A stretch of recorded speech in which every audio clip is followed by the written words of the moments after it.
Call to order the meeting of the Sacramento Regional County Sanitation District, Sacramento Area Sewer District, Sacramento County Sanitation District Financing Authority for Wednesday, December 8th, 2021. The clerk will call a roll, please. Good morning. Member Bruins? Present. Harris? Here. Frost? Here. Hume? Here. Kennedy?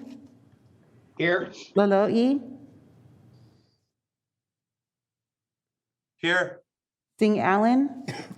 Here. Sander? Here. Natoli? Here. Orozco? Here. Desmond? Here. Cerna? Here. Valenzuela? Here. Bang? Here. Chenier? Here. Villegas? Present. And Chairperson Howell. Here. And you have a quorum. Okay. If you could read the standard announcements.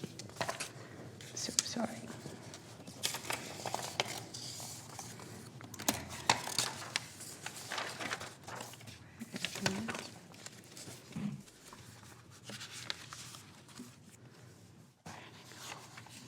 What did I do with it? I'm so sorry. Oh, I'm so sorry. This meeting of the Sacramento Regional County Sanitation District and Sacramento Area Sewer District is being broadcast live on Metro Cable 14, the local government affairs channel, on the Comcast Consolidated Communications and AT&T Uverse cable systems. This meeting is closed captioned and live streamed at metro14live.saccounty.net. Today's meeting will replay Sunday, December 12th at 6 p.m. on channel 14.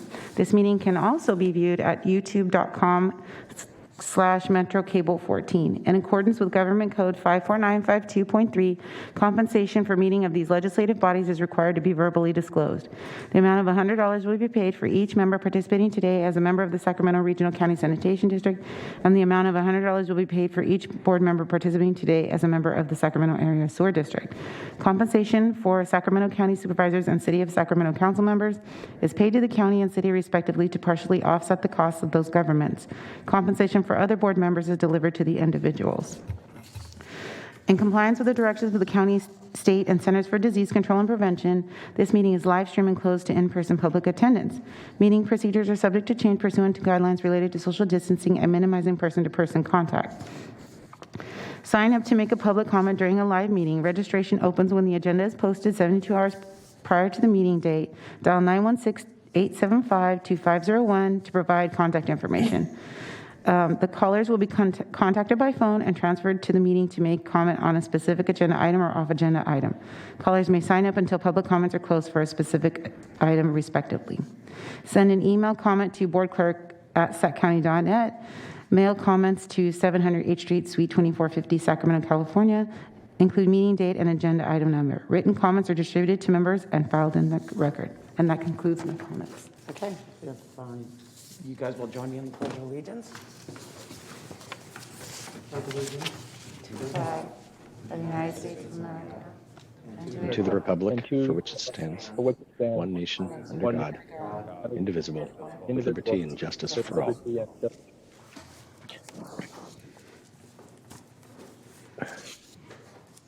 that gets us to our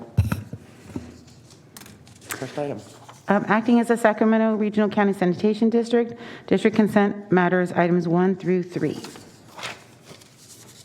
Anybody have any questions? I'm sorry, was that Supervisor Natoli? Yes, I was addressing the chair. I'd like to pull item 1 for a bit of discussion, if I could, please. Item number 1, let me read that into the record. Contract to approve the selection of an agreement with Jacobs Engineering Group, Inc. to provide engineering services for the Harvest Water Central South Distribution Pipelines and West Distribution Pipelines project. Okay. Thanks. Madam Chair, I just, and to Christoph or whoever is handling this, the question and comment I have is that as we, no problem with the staff recommendation relative to the firm that will do this work, but as to the analysis and I think contemplation about, what sort of disruption while this is under construction, the impacts in those communities, both Point Pleasant and Franklin, and I saw in the report, I think it was on the last page of our handout, talked about traffic analysis. It was very, very brief. And just let me turn to it here a second.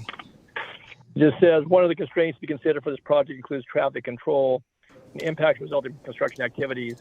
It's pretty broad. It doesn't take into account that we may want to have a meeting in Point Pleasant with the folks down there, maybe with some of the, not just the property owners, but we have business owners in the town of Franklin as well.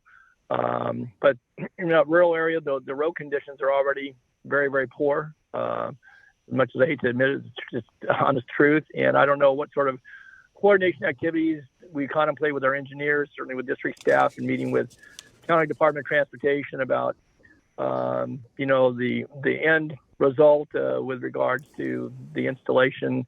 But also, I think just in meeting with folks, and I didn't see anything in the work plan about in their scope that they were going to have community meetings and talk with the residents in that Point Pleasant, Franklin Pond area. And so I think that's key and critical. And I know our staff's done a lot of work on the Harvest Water Project outreach. But now if we're getting into construction activities and we're going to employ an engineer at many hundreds of thousands of dollars to do engineering work, that needs to be a key component. So I don't know if Christoph or somebody wants to respond to that. Well, let me make a general comment, and then we also have Mike Crooks on the line as well. Your point is well taken. It would be necessary to have quite a bit of outreach to the community, and we'll make sure that happens if it's not fully in the scope of the current Jacobs agreement. So we'll definitely do that. Typically, we talk more about the public outreach when we get into the construction part, but obviously we need to talk to the community before then. So I'm going to stop there and ask Mike if he has anything to add. Good morning. This is Mike Crooks, Program Manager for Harvest Water. We're very much planning on doing a lot of outreach with the community out there, the growers, the residents, the traveling public. We understand the amount of impact that we're going to have out there. Jacobs will be involved in those discussions. They'll provide technical support, and they'll have to incorporate some of the decisions that we make into their designs. But the lead is going to be the district and what we call our Capital Program Management Office. The group that's providing overall program management will be the lead with respect to those outreach efforts, the communications with the public. We have also started communications with Sacramento County Department of Transportation to discuss the road issues, the condition of the roads, and how we're going to restore the roads once the construction is done. So again, the Capital Program Management Office will be the lead. Jacobs will provide support as much as we need it, but we're trying to not have too many cooks in the kitchen, so to speak, if you know what I mean. Well, thank you, Mike. Thanks, Christoph. I would just briefly here.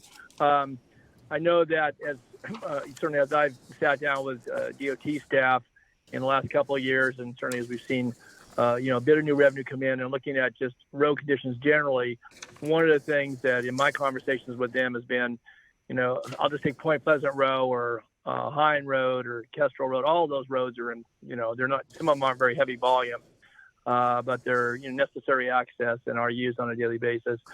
And before we just went in and did some repaving, I think a coordinated approach where both Department of Transportation and the Sanitation District staff work together so that, we'll have to keep the roads passable, during pre and during construction. But at the end of it, once the underground installations are done and that work is completed, which I know is still, at least a couple of years, not a few years off.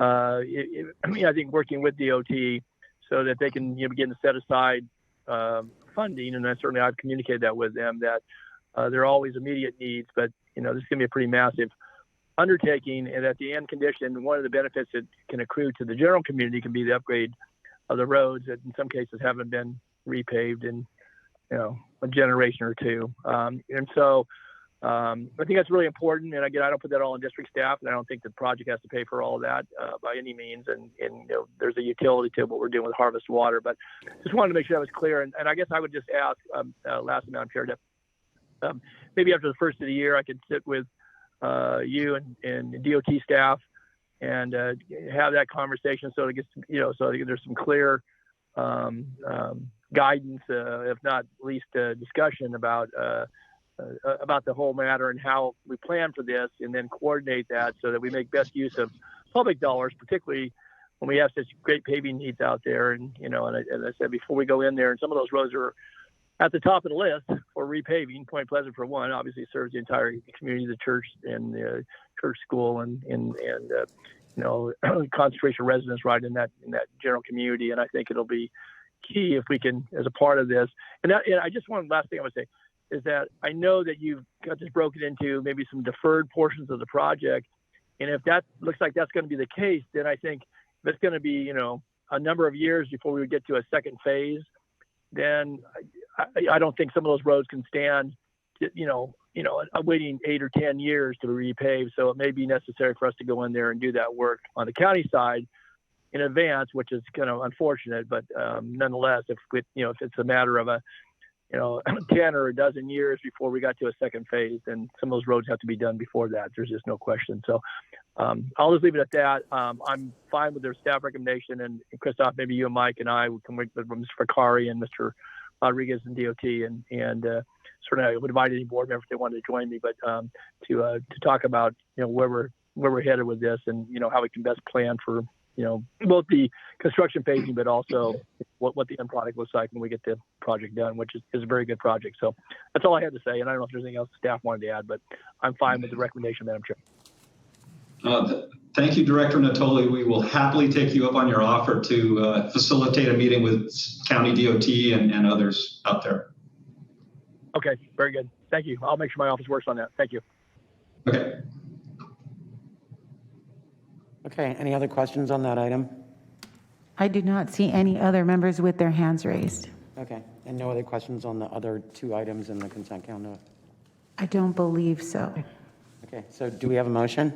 Madam Chair, I concur completely with Supervisor Natoli's comments, and I would be happy to make the motion. I'll second. Yeah, second. So I have a motion by Member Hume and Member Harris. Member Bruins? Aye. Harris? Aye. Frost? Aye. Hume? Aye. Kennedy? Aye. Laloe? Aye. Singh Allen? Aye. Sander? Aye. Natoli? Aye. Orozco? Aye. Desmond? Cerna? Aye. Valenzuela? Yes. Vang? Yes. Chenier? Aye. Villegas? Aye. And Howell, Chairperson Howell. Aye. And the motion carries by unanimous vote. Okay, so now that moves us on to item 4. We do not have any off-agenda public commenters, and we did not have any public commenters for items 1 through 3. Okay, then that moves us on to item 5. Item number 5 is the Sacramento Regional County Sanitation District separate matters. Discussion and possible adoption of direction to staff on Biogeneration Facility Project, RFP related to community workforce and training agreements. So I'll go ahead and kick this off, have a few comments, and then I'll turn it back over to Chair Howell and also Director Kennedy, who brought this item forward. I want to just really give a little bit of background on the project. Biogen it's a very key project for us. We'll be essentially generating electricity with our biogas. Right now, that biogas is sent to SMUD, and they generate electricity that way. And we're making a change and essentially generating that electricity on site. And I'll get into the reasons why we're doing that. But just to underscore the importance of the project, it is a moneymaker in the long term for us. It's an upfront investment, but over time we will make money, which is good for our customers, of course. It also allows us to continue our, I think, very stellar record of environmental stewardship. We're literally transforming sewage into energy. It's a pretty good thing for the environment. But really the primary driver on this project is the regulatory requirements that we're currently under, and that's the California Accidental Release Program. We're in Program 4, and that is the highest level. And the reason that we're there, I think we've actually been able to reduce it, but we're still in a higher level. And the reason we're there is because we are sending the gas off-site and to a third party. And if we keep the gas on site, it may sound like a bit of a technicality, but it gets us out of these very onerous regulation. And when I say onerous, they are challenging to comply with. And over the past 8 or 9 years or so, we've spent on the order of tens of millions of dollars complying with this regulation. So it sounds like a bit of a technicality to just move the gas or keep the gas on site versus sending it off site, but it's a big deal to Regional San. So that's the primary driver. The project can move forward whether we have a CWTA, a Community Workforce and Training Agreement, or not. It will function and work well either way. So really, I see this as not so much a technical item as a political discussion, policy discussion about how Regional San wants to approach projects. And so as far as technical comments, I'll keep it pretty simple. We, as a staff level, obviously we're not experts in the CWTA agreements. We did as much research we could in the time we had, and our staff report is based on that. We tried to stay away from there are two camps to this, and obviously supporters and detractors, and they each had their own studies that they could tout to say that it was either more expensive or not more expensive to enter into one of these agreements. And so we went for the analysis that tended to, rather than take a side, would just, as neutral as possible, just explain what the agreement was and what the proponents and detractors say about them. Basically, what are the pluses and minuses? And so that's what we used as the basis for our staff report and the bullet items that are in there. That's how we approached it. Just to boil it down, as simple as I can make it, what I see, at least in terms of being a requirement as opposed to just an option to do a PLA or a CWTA, I see it increasing some risk for the project in terms of a potential reduction in competition and a potential increase in administrative burden to make this agreement happen. So with those two things, I see it as a little bit more risk, and that's basically how I see it. That is I would call it a very soft recommendation, and that's why there isn't an actual recommendation in the staff report. And with that, I can answer any questions or can turn it back over and let the discussion begin. Okay, Patrick Kennedy, since you were the one that raised this, would you like to add anything to that? Thank you, Chair. I appreciate that, and thank you, Christoph, for bringing this forward as you did in such a timely manner. I appreciate that. A few things I will say in addressing some of the comments that Christoph just made, and particularly I'll start with the issue of whether or not competition is hindered by a CWTA. The Supreme Court of California has already weighed in on that and clearly said in the San Francisco International Airport case that PLAs or CWTAs do not hinder competition, and that is legal precedent.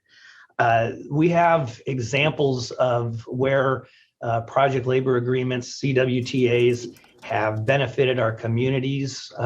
Golden One Center, the Sutter Hospital expansion some years ago was completely built under a PLA, and Sutter is not, as many know, considered a particularly labor-friendly organization.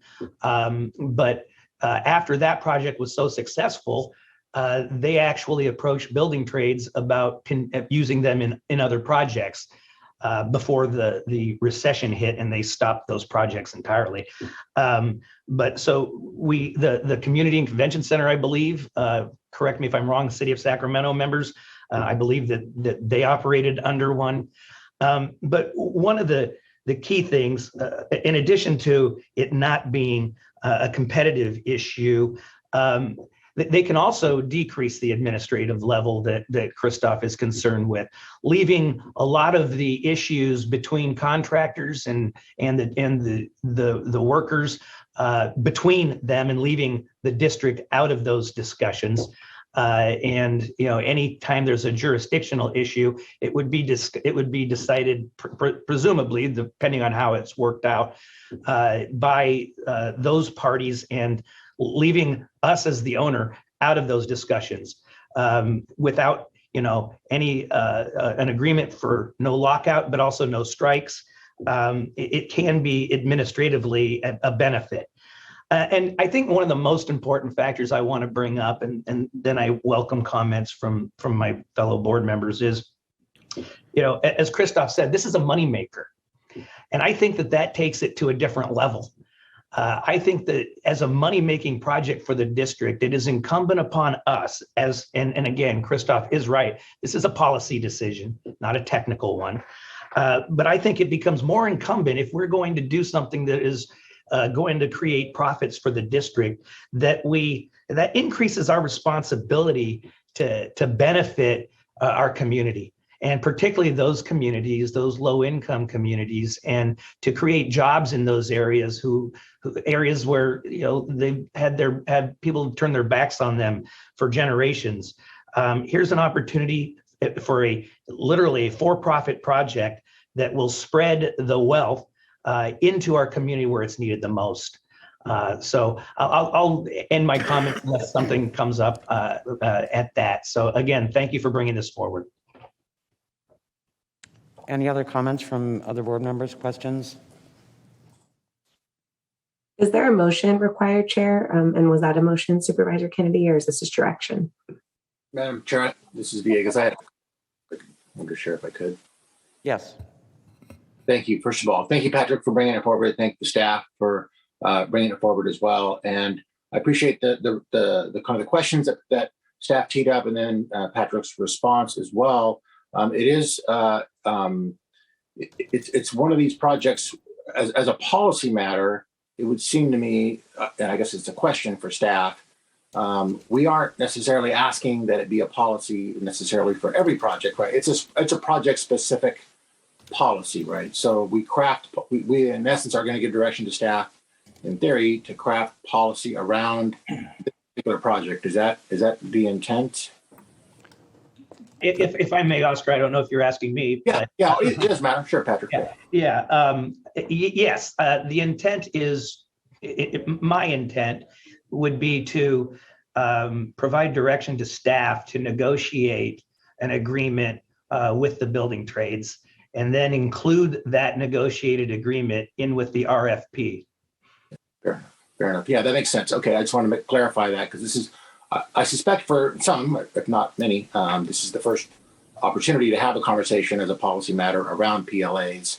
Yeah. So I just want to ask kind of those elementary questions. And I guess the other thing that I would include, and I'm supportive, I would want to also ask staff to identify, to the extent that we can, the essential metrics, Patrick, that you alluded to, that I think are beneficial, so that we can see the value, so that we don't have to have the same conversation over and over every time, but that in layman's terms, we've got some sense of kind of what the metrics are and its value to the community that's represented in the underserved community that we've discussed. So I think it's important to identify those and bring those back, so that we can see, as a board, we can see what we're measuring in terms of its value, because there is value certainly in the ones that you described, Patrick. I follow those as well, and so it'd be good to have that as well. Thank you.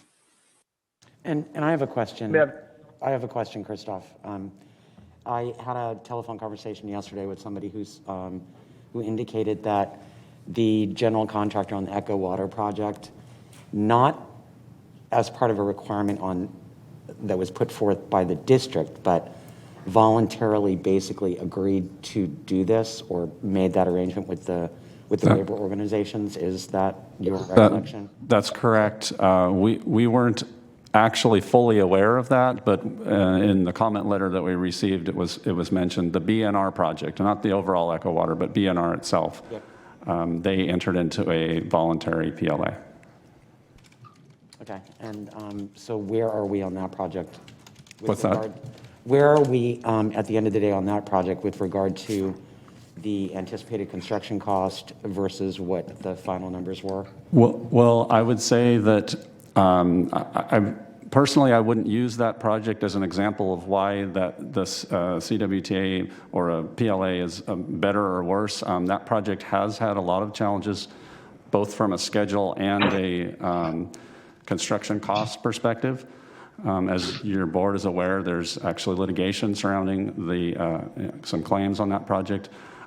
Frankly, I don't have any idea whether that's related to the PLA or not.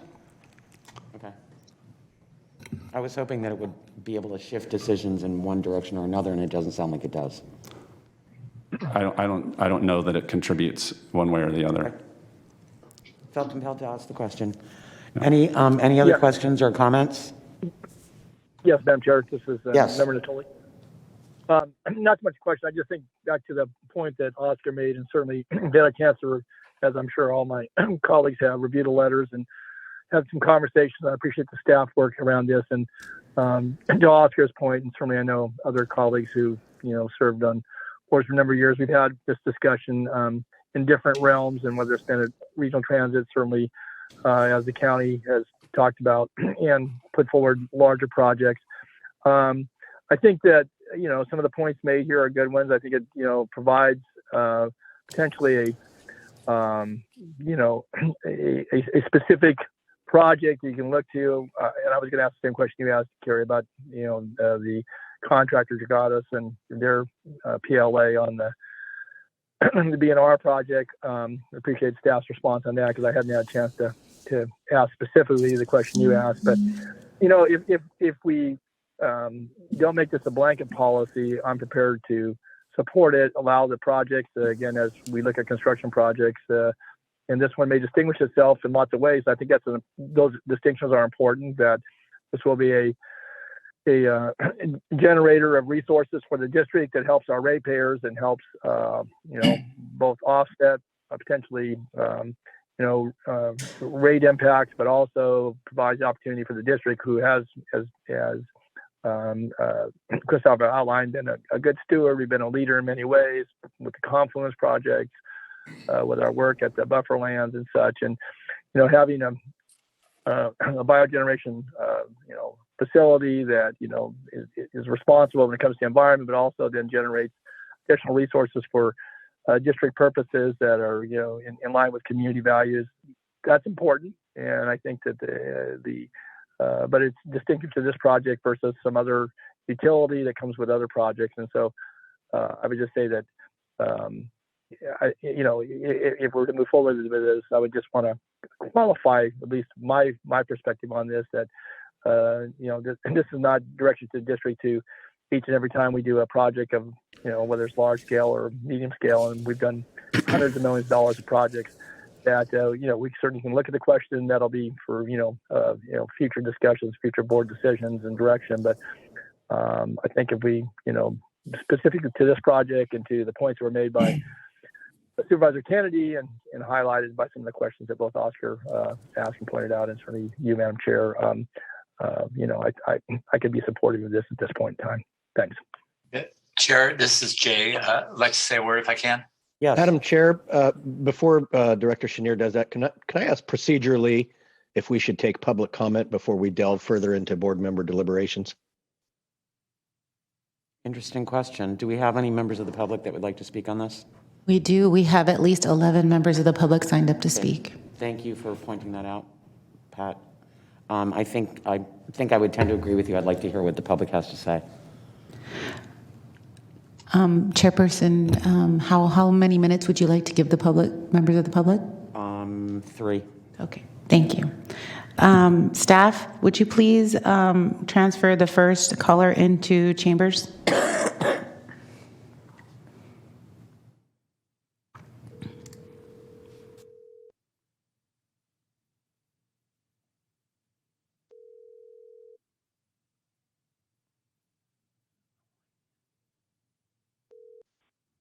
Hello, caller. Hello, caller? Hello? Caller, can you hear me? We can't hear you.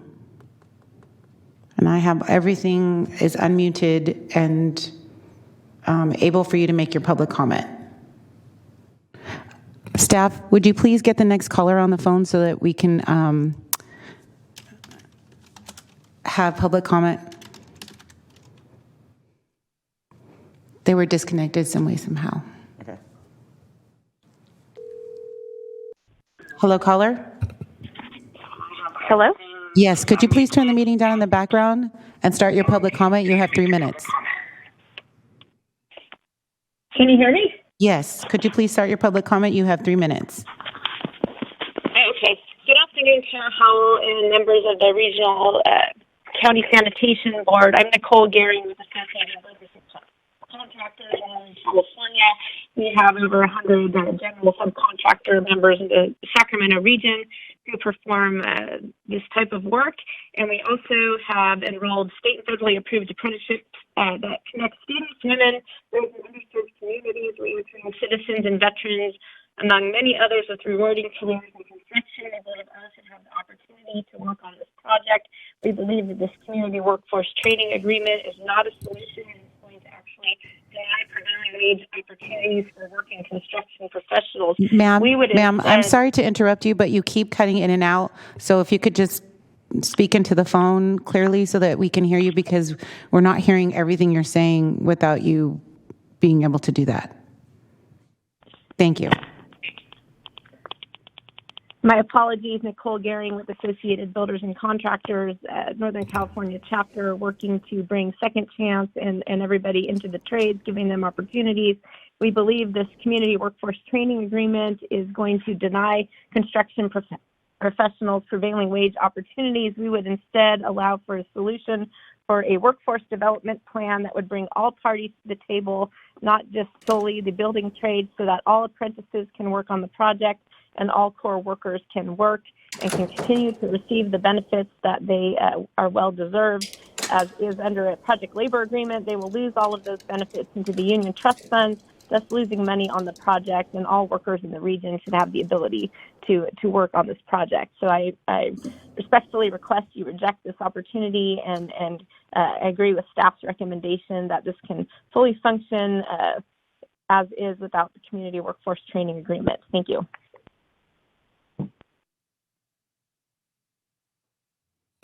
Please send the next caller.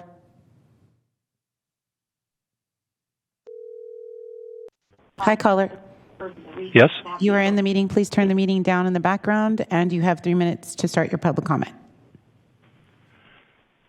Good morning, board members. I'm Richard Markison. I represent the Western Electrical Contractors Association, the Plumbing, Heating, Cooling Contractors of California, the American Fire Sprinkler Association, and the Independent Roofing Contractors of California. All 4 organizations operate apprenticeship programs and are contractor-led to advance career and employment opportunities for apprentices and journey workers. All of them are opposed to project labor agreements for a number of reasons that the previous speaker mentioned. However, I would encourage you, and in particular the maker of this motion, Supervisor Kennedy, who has a long history of involvement with organized labor prior to his tenure as an elected official, to, if in fact that the desire of the project labor agreement is to improve local communities, that you direct staff to negotiate a project labor agreement that ensures that all local apprentices and journey workers are permitted to work on regional sand projects on a project without being forced to join a union or losing any of their contributions to union trust funds. It is essential that if the desire of the Regional Sand Board of Directors is to ensure community participation, that your project labor agreement should prevent any barriers to fair and open competition by local contractors. I'm sure at some point during the public testimony, Mr. Pater or Ms. Cabral will mention the fact that any contractor is permitted to participate in a PLA project, which is true. However, typical PLA provisions deny those non-signatory contractors, which only apply to them. The PLA generally does not apply to union contractors, deny them the opportunity to use their own core workforce. So you're asking a contractor to come in and bid on a project when they don't know the composition of their workforce. They're denied the opportunity to use their own apprentices indentured in a state-approved apprenticeship program, and basically bidding with a variety of unknowns, which is the reason that many large, well-established local contractors refuse to bid on PLA projects because you are asking them to bid on a project and to deliver quality, on-time projects with an unknown workforce. And quite frankly, when they're forced to draw this workforce from union hiring halls, there is frequently a good degree of animosity that has been generated by the unions toward the non-signatory contractors. And so you're producing a very untenable solution. In the event that you direct staff to proceed with the project labor agreement, please include members from the business community and from the contractor community to participate in those negotiations so that you have experts in public works construction who can provide insight and guidance to the staff as they are negotiating them, and then bring the completed project labor agreement back to the full board for a vote so that you, the board members who represent the entire Sacramento regional community, have the opportunity to opine and make the political decision, as your staff has pointed out, with their very lukewarm response to the need for a PLA, but you would be the ones making the final determination of whether the project labor agreement makes sense for regional SAN, or if it's something that you want to maybe consider for a future project. Again, thank you very much for the opportunity to speak. We hope you make the right decision to embrace fair and open competition, and we look forward to remaining in contact with you in the future. Thank you very much. Please send the next caller. Hi, caller. Please start your public comment. You have 3 minutes. Chair, members of the board, good morning. I'm Jim Cooper, Assembly Member for the 9th Assembly District. I'm calling today to urge the board to support a community workforce training agreement for the Biogeneration facility. As a former board member, when we undertook the Echo Water project, I witnessed the impact the CWTA with Dragados and the building trades had on delivering a project on time and under budget. It would be a missed opportunity for this board to not support an identical policy for the Biogen facility. I appreciate the opportunity to address you this morning, and again, urge your support of the CW2A. Thank you. Thank you. Please send the next caller.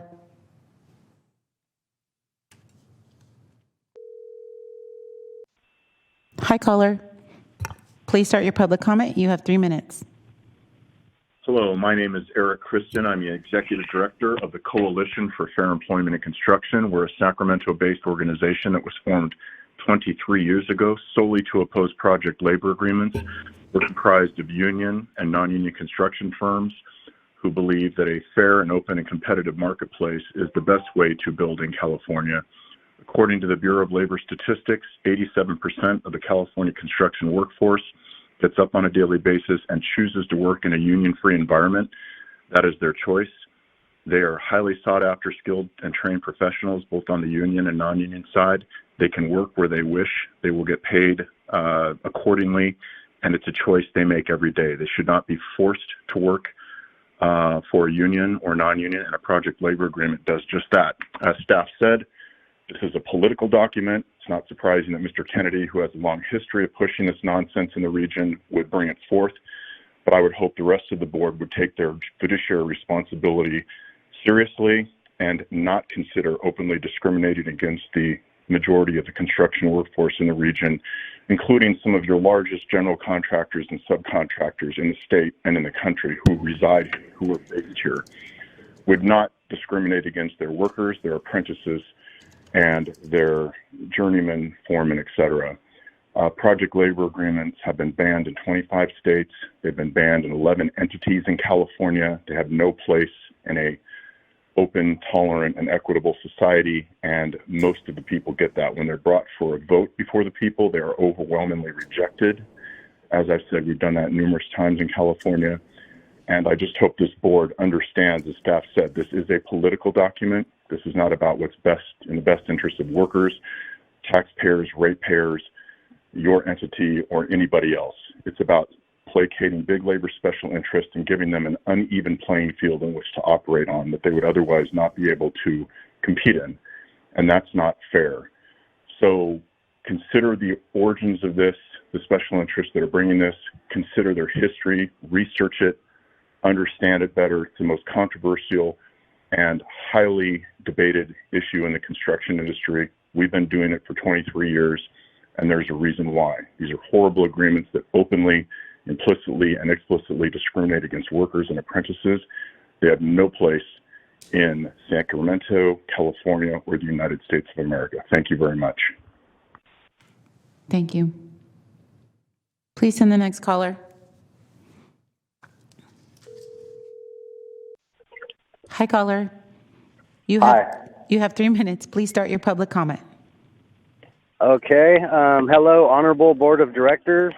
I, Dylan King, am calling in this morning to voice my support for a community workforce agreement on your planned biogeneration facility. I am an apprentice for the Plumbers and Pipe Fitters Union, Local 447, and I'm actually still a crew member at the Echo Water project right now. We're still doing punch list stuff and wrapping it up. I am a strong proponent of community workforce agreements and am here to tell you that working in the union not only has given me a great career path, but also a sustainable wage. If you do not know, our apprenticeship is an earn while you learn program with little to no out-of-pocket costs. It has provided me with a sustainable wage from the start of my apprenticeship with an increase in pay every 6 months and 900 hours worked. It has allowed me to raise, support my family as needed, support local businesses, and contribute to the community I work and live in. Thank you for your time on my behalf of the Plumbers and Pipe Fitters Local 447, and I strongly recommend that you approve a project labor agreement for your upcoming biogeneration facility. Thank you. Thank you. Please send the next caller. Hi, caller. Please start your public comment. You have 3 minutes. Good morning, Honorable Board of Directors. I, Charles Leake, am calling in this morning to voice my support for a community workforce agreement on your planned biogeneration facility. I am a journeyman member of Plumbers and Pipe Fitters Local 447 and a previous crew member on the recently completed Echo Water project. I am a strong proponent of CWTAs. Not only will they provide an opportunity to the underprivileged in your community to have an opportunity at a career pathway, but it will allow an individual like myself to make a sustainable wage to provide for my family, support the local businesses, and contribute to the community where I work and live. Thank you for your time, and on behalf of the Plumbers and Pipe Fitters Local 447, I strongly recommend that you approve a CWTA for your upcoming biogeneration facility. Thank you and have a great day. Thank you. Please send the next caller. Hi, caller. Yes, Please start your public comment. You have 3 minutes. thank you. Good morning, honorable board members. My name is Tom Enslow, attorney for the Plumbers and Pipe Fitters Local 447, Sprinkler Fitters Local 669, WW Local 340, and Ironworkers Local 118. here this morning in strong support of directing staff to include a PLA requirement in the RFP for the Biogeneration Facility project. We submitted a letter to the board on Friday addressing some of the usual concerns and questions that agencies and staff have about PLAs when they consider adopting them. I'd like to make a couple of quick points from this letter. First, multiple academic studies have found that PLAs do not materially impact project costs. These studies confirm that any perceived cost burdens from PLAs are offset or exceeded by the cost savings that they provide. There will be no effect on wages. Everyone under a PLA is paid identical to what is already required under prevailing wage law. Furthermore, PLAs improve construction performance and outcomes by ensuring access to a highly skilled workforce, providing for an expedited dispute resolution process, coordinating rules and schedules among various crafts, and prohibiting strikes and lockouts. They also reduce costs related to prevailing wage compliance and enforcement because projects covered by PLAs are exempt under state law from certified payroll reporting requirements that otherwise apply to projects such as this. They're also self-enforcing because they're required to have a dispute resolution provisions that do not disrupt or halt project work.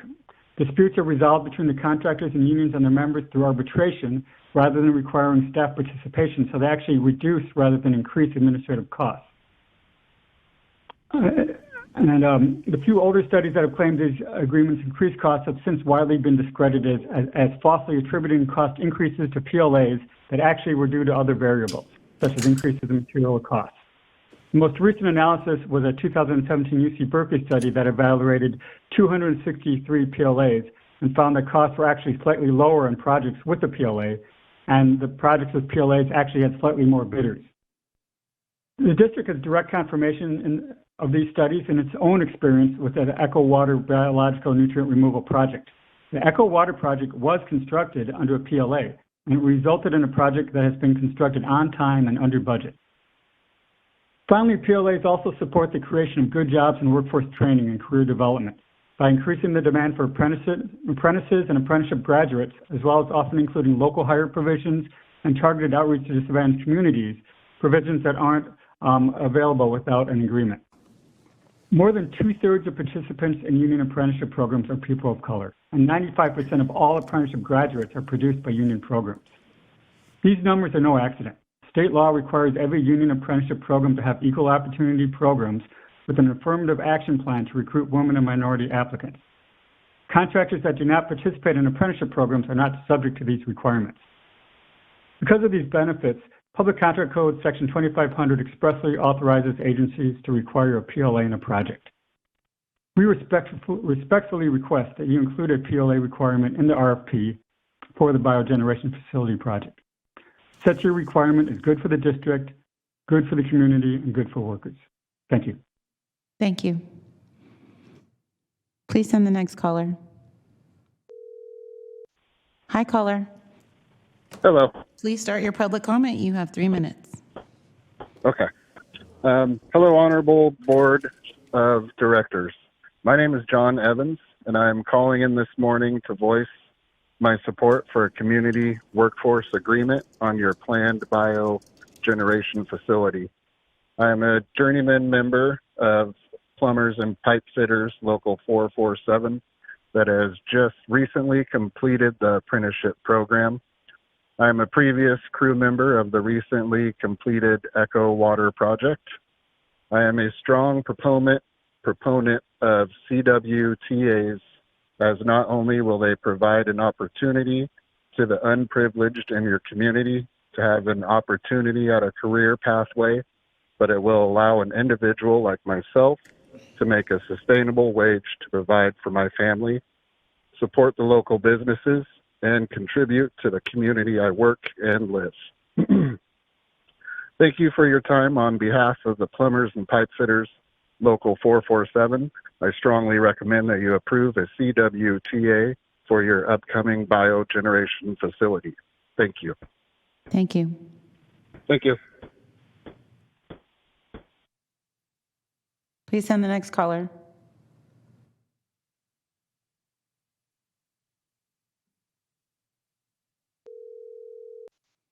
Hi, caller. Hello. Please start your public comment. You have 3 minutes. Okay.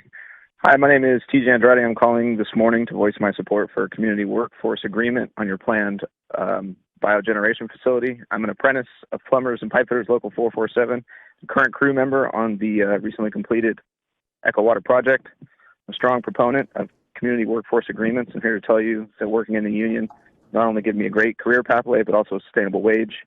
Our apprenticeship is an earn what you learn program with little to no out-of-pocket cost. It's provided me with a sustainable wage from the start of my apprenticeship, with an increase in pay every 6 months and 900 hours worked. Allows me to raise, support my family as needed, support local businesses, and contribute to the community that I work and live in. Thanks for your time. And on behalf of Plumbers and Pipe Fitters Local 447, I strongly recommend that you approve a project labor agreement for your upcoming biogeneration facility. Thank you. Thank you. Please send the next caller. Hi, caller. Aloha, this is Mitchell Bechtel with the Ironworkers Local 118. I'm just calling in support of putting a community workforce training agreement on the regional sanitation biogeneration facility. It'd create great pathways of opportunity for the local economy and the community at large. By entering into an agreement with the Sac Sierra Building and Construction Trades Council, we're able to open up these new pathways to success for folks that have not previously been introduced to the building trades. So on average, every dollar that is spent in the community by a local resident, it filters through that local economy roughly 8 times, comparatively to a 3.4 times for an out-of-towner. So a community workforce training agreement would not only put local residents to work, but it would continually stimulate the local economy. And this type of project would be built by our community, for our community, and would create those long-term pathways to the middle class that we're seeking. This is the winning formula for the region and for the district. I urge you all to cast your vote for the community and vote in favor of utilizing a community workforce training agreement for this project. Thank you. Thank you. Please send the next caller. Hi, caller. Yes, hi. You have 3 minutes. Please start your public comment. Okay. Yeah, good morning, Regional Sand Board. My name is Jerry Zink. I am the training coordinator for Local 447 Plumbers and Pipe Fitters Apprenticeship School. I'm calling in today to respectfully ask you to vote in support of the Community Workforce Training Agreement.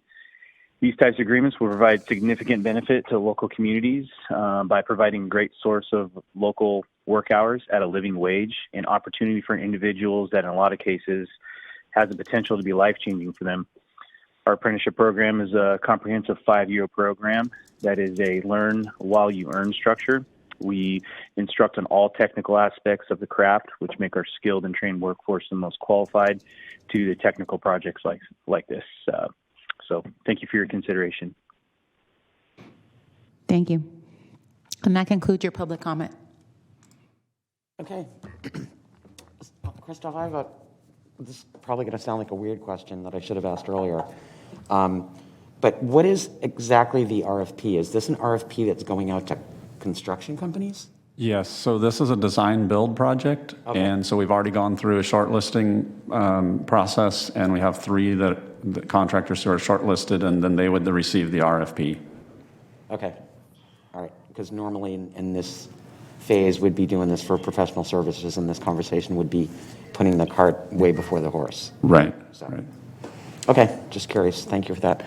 Any other comments from board members? Questions? I have a comment. This is Jay Chenier. And if I can go, Chair Howell? Yes, you may. Yeah, thanks very much. I'm very supportive of doing this. I want to thank Patrick, Supervisor Kennedy, for bringing this forward. He talked about some examples that the city has done. I think it's worked well for the city. The one example that he didn't give is Aggie Square, which has a community benefits partnership agreement, as well as the PLA. And while Patrick talked a little bit about the project and labor piece and moving forward, I think also the benefits to the community of doing something like this on the apprenticeship programs, local hire, small business contracting, things like that, that can be negotiated into the agreement. This is something that we did that I think is going to do wonders for the Stockton Boulevard corridor because of what Aggie Square is doing and what will happen because of this, because of the agreement that we made.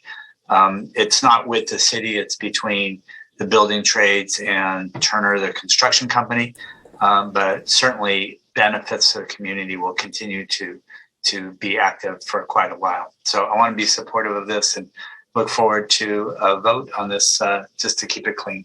Thank you. Madam Chair, this is Member Cerna. Yes. I can make a comment. Yeah. Yeah, I just want to make certain that, and I don't know if this is best directed at Supervisor Kennedy or Christoph, but I just want to make certain that if there are any refinements to the RFP in terms of the types of technology that would be pursued for the project, that the PLA, if it's the will of this board to adopt it, will apply regardless. I know that there have been some recent discussions that I've helped inspire along the lines of looking at hydrogen generation, and I'm very supportive of what's been proposed, but I want to make certain that it will apply regardless of any nuanced changes or modifications to the RFP. So I'm not sure who's best qualified or prepared to respond to that. I'd be glad to add my 2 cents. Thank you, Supervisor Cerna. No, there's no reason at all. In fact, because of the training regimen and the licensing it tends to be, and I used the example of Sutter Hospital. If you'll notice, most of your hospitals are built by union labor because of the technical nature of them and the complexity. And so, what you're talking about when you're talking about new technologies, I think it falls into that category. So this would in no way hamper your and others' efforts in that regard. And I would Thank just you for that. I wasn't so concerned that it would hamper it. I just want to make sure it would be applicable. And I've had my own discussions with different trade organizations about their experience and ability to perform, whether it's hydrogen generation or kind of a more typical biogas generation project. And I've been assured that they're prepared to jump in either way. So again, I'm very supportive of this, and I look forward to hearing other members. But hopefully we have the supportive members for something that I think, as others have explained, will do a great deal for our community as well as for the project. Thank you. Chair Howell. Chair Howell, I believe I was next. Hands are raised if you can't see them, Gary. I cannot. Well, if you don't mind, I'll go next. Is that okay? Yes, and then Vice Chair Desmond will be after you. Thank you. Yeah, so the first thing I want to say is that I'm very supportive of union apprenticeship programs. In fact, I recently raised about $10,000 for the building trades to support their union apprenticeship programs. I also voted for the CWTA at Aggie Square. There are a couple of members on this board who voted against that project. Union apprenticeships do really great things in our community. But there are some concerns here. I have deep concerns about PLAs, and I'd like to explain why.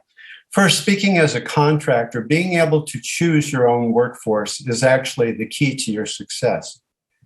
When you have an unknown workforce, when you're hiring out of the union hall, you will likely get well-trained workers, but that does not mean that you will be able to be successful with them. And I have found with experience at the city that that unknown about the workforce means that non-signatory contractors will likely not bid on projects. And case in point, a citywide PLA was adopted by the City of Sacramento, and our Public Works Department was going out for contracts for road repairs. And after the PLA was adopted, Non-union shops did not bid on the jobs because they had their own workforce and they did not want to hire out of union halls. The cost of those contracts accelerated to the point that they exceeded the engineers' estimates by huge percentage points. So we couldn't let the contracts. In fact, the City of Sacramento and the Department of Public Works had to remove those projects from the PLA to be able to get bids that we could afford. So CWTAs can be beneficial and they can be harmful. And there's no way to say with definition which way it will go. I think it'll work really well with the Aggie Square project for this reason. The developer and the contractor were both amenable to the PLA. They were used to working union jobs. They had a system working out of union halls and it worked for them. I think that's great. It's wonderful when it's voluntary, but when you force a PLA, I believe, as it says in the last paragraph on page 2 of the staff report, that it can cause a lack of competition. I'm pro-union, but I'm also very much pro-competition. In the 7 years I've been on this board, the PLA argument has not come forward. And the one PLA with Dragados is really the one contract that's been really problematic for regional sand. I'm curious as to why this comes up now after spending $1.6 billion on Echo Water and coming through that really well without a PLA, why all of a sudden there seems to be an urgency to institute a requirement for a PLA on a regional sand project.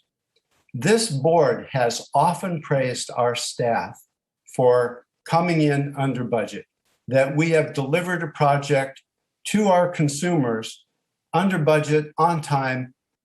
Frankly, Echo Water has been the epitome of success for large projects, in my opinion. A lot of that has to do with excellent stewardship. Certainly under Prabhakar, things were really well done. The bid instructions were carefully written. We struggled as a board through many tough decisions about contracts and contractors and bid protests. Nonetheless, we are delivering an excellent project for our community. There is no need to condition an RFP with a PLA. So, Christoph, I have a question for you. Of the 3 contractors that we are putting this RFP out to, have you discussed with them the specter of the board placing a PLA for them to be able to bid on this project? Yes, we have asked. Perhaps if someone may not be muted. We have asked that question to all 3 of the contractors, and they have indicated that they have used them in the past and are amenable to a PLA. Well, if it's voluntary, I can absolutely be in favor of this. Since all of those contractors seem to be amenable to it and they're more or less pre-selected, it's somewhat of a moot point.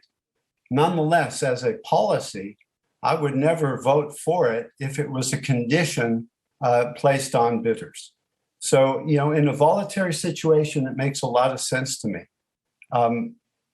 There is one other argument that Director Kennedy made, that this is a money-making project for regional sand. Do you see it as such, Christoph? Do I what? A revenue-generating project, the Biogen project. Yes, over the long term, we will save money because of the balance between the capital cost and the savings in electricity costs. Yeah, well, so that I think is something that is worth considering, that this project may be different from Echo Water in that it can lead to cost savings and therefore may cover any excess cost that a CWTA creates. So it is a slightly different condition. Nonetheless, as a policy, this board has never before, in my time, in 7 years, even discussed PLAs. I see no reason to condition the RFP for this, but if the 3 bidders are already amenable, let them choose. I don't think that this board should take a policy decision, especially because once you start down that train, the issue will come up again. If a contractor is amenable to a CWTA, all the better. Frankly, I prefer to support union apprenticeship programs by not conditioning projects upon them, but just because you believe in supporting union apprenticeship programs, go ahead and raise money for them. I also support non-union apprenticeship programs. As a contractor, I worked non-union most of my life, and I have found that most of the workforce is non-union, and therefore they need to be supported as well. Bottom line is, I support free and open competition, and PLAs can work both ways. They can be good and they can be bad. I don't think we should take a policy decision on this board to support that, but to encourage contractors to go with it is absolutely a great thing. Thank you, Chair Howell. Thank you. Director Desmond. Thank you, Madam Chair. And I have a few questions, and I guess it'll betray some of my ignorance in PLAs. This is my first time really delving into this issue. And I have a few questions first, and maybe Director Kennedy, I could direct them to you, and you can help educate me a little bit. First of all, I mean, just to be clear, and we heard some of the public comment about the wages that a PLA would guarantee. Well, this project would be subject to prevailing wage anyway. Is that correct? Because it's a public project. Correct. So, yes. So I think that's important for the public to hear, obviously. And then the other, I want to echo Director Harris. I mean, I went out recently and visited the apprenticeship program for Operating Engineers 3. Extremely impressed with the work they do, especially providing opportunities for young people from disadvantaged communities, and I am a huge supporter of their efforts.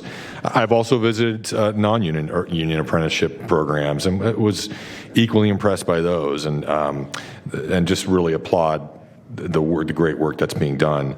But for Supervisor Kennedy, I had a question for you on, I guess, when we're talking about a PLA, who are the parties that will be negotiating the terms of the PLA, or are there just kind of standard terms? Thank you, Director Desmond. There are, a menu of standard terms, yes. Most PLAs, I would say 90% of the language is the same, but this would be subject to negotiation. One of the things that came up was core employees. Not every PLA includes language to ensure that core employees would be covered.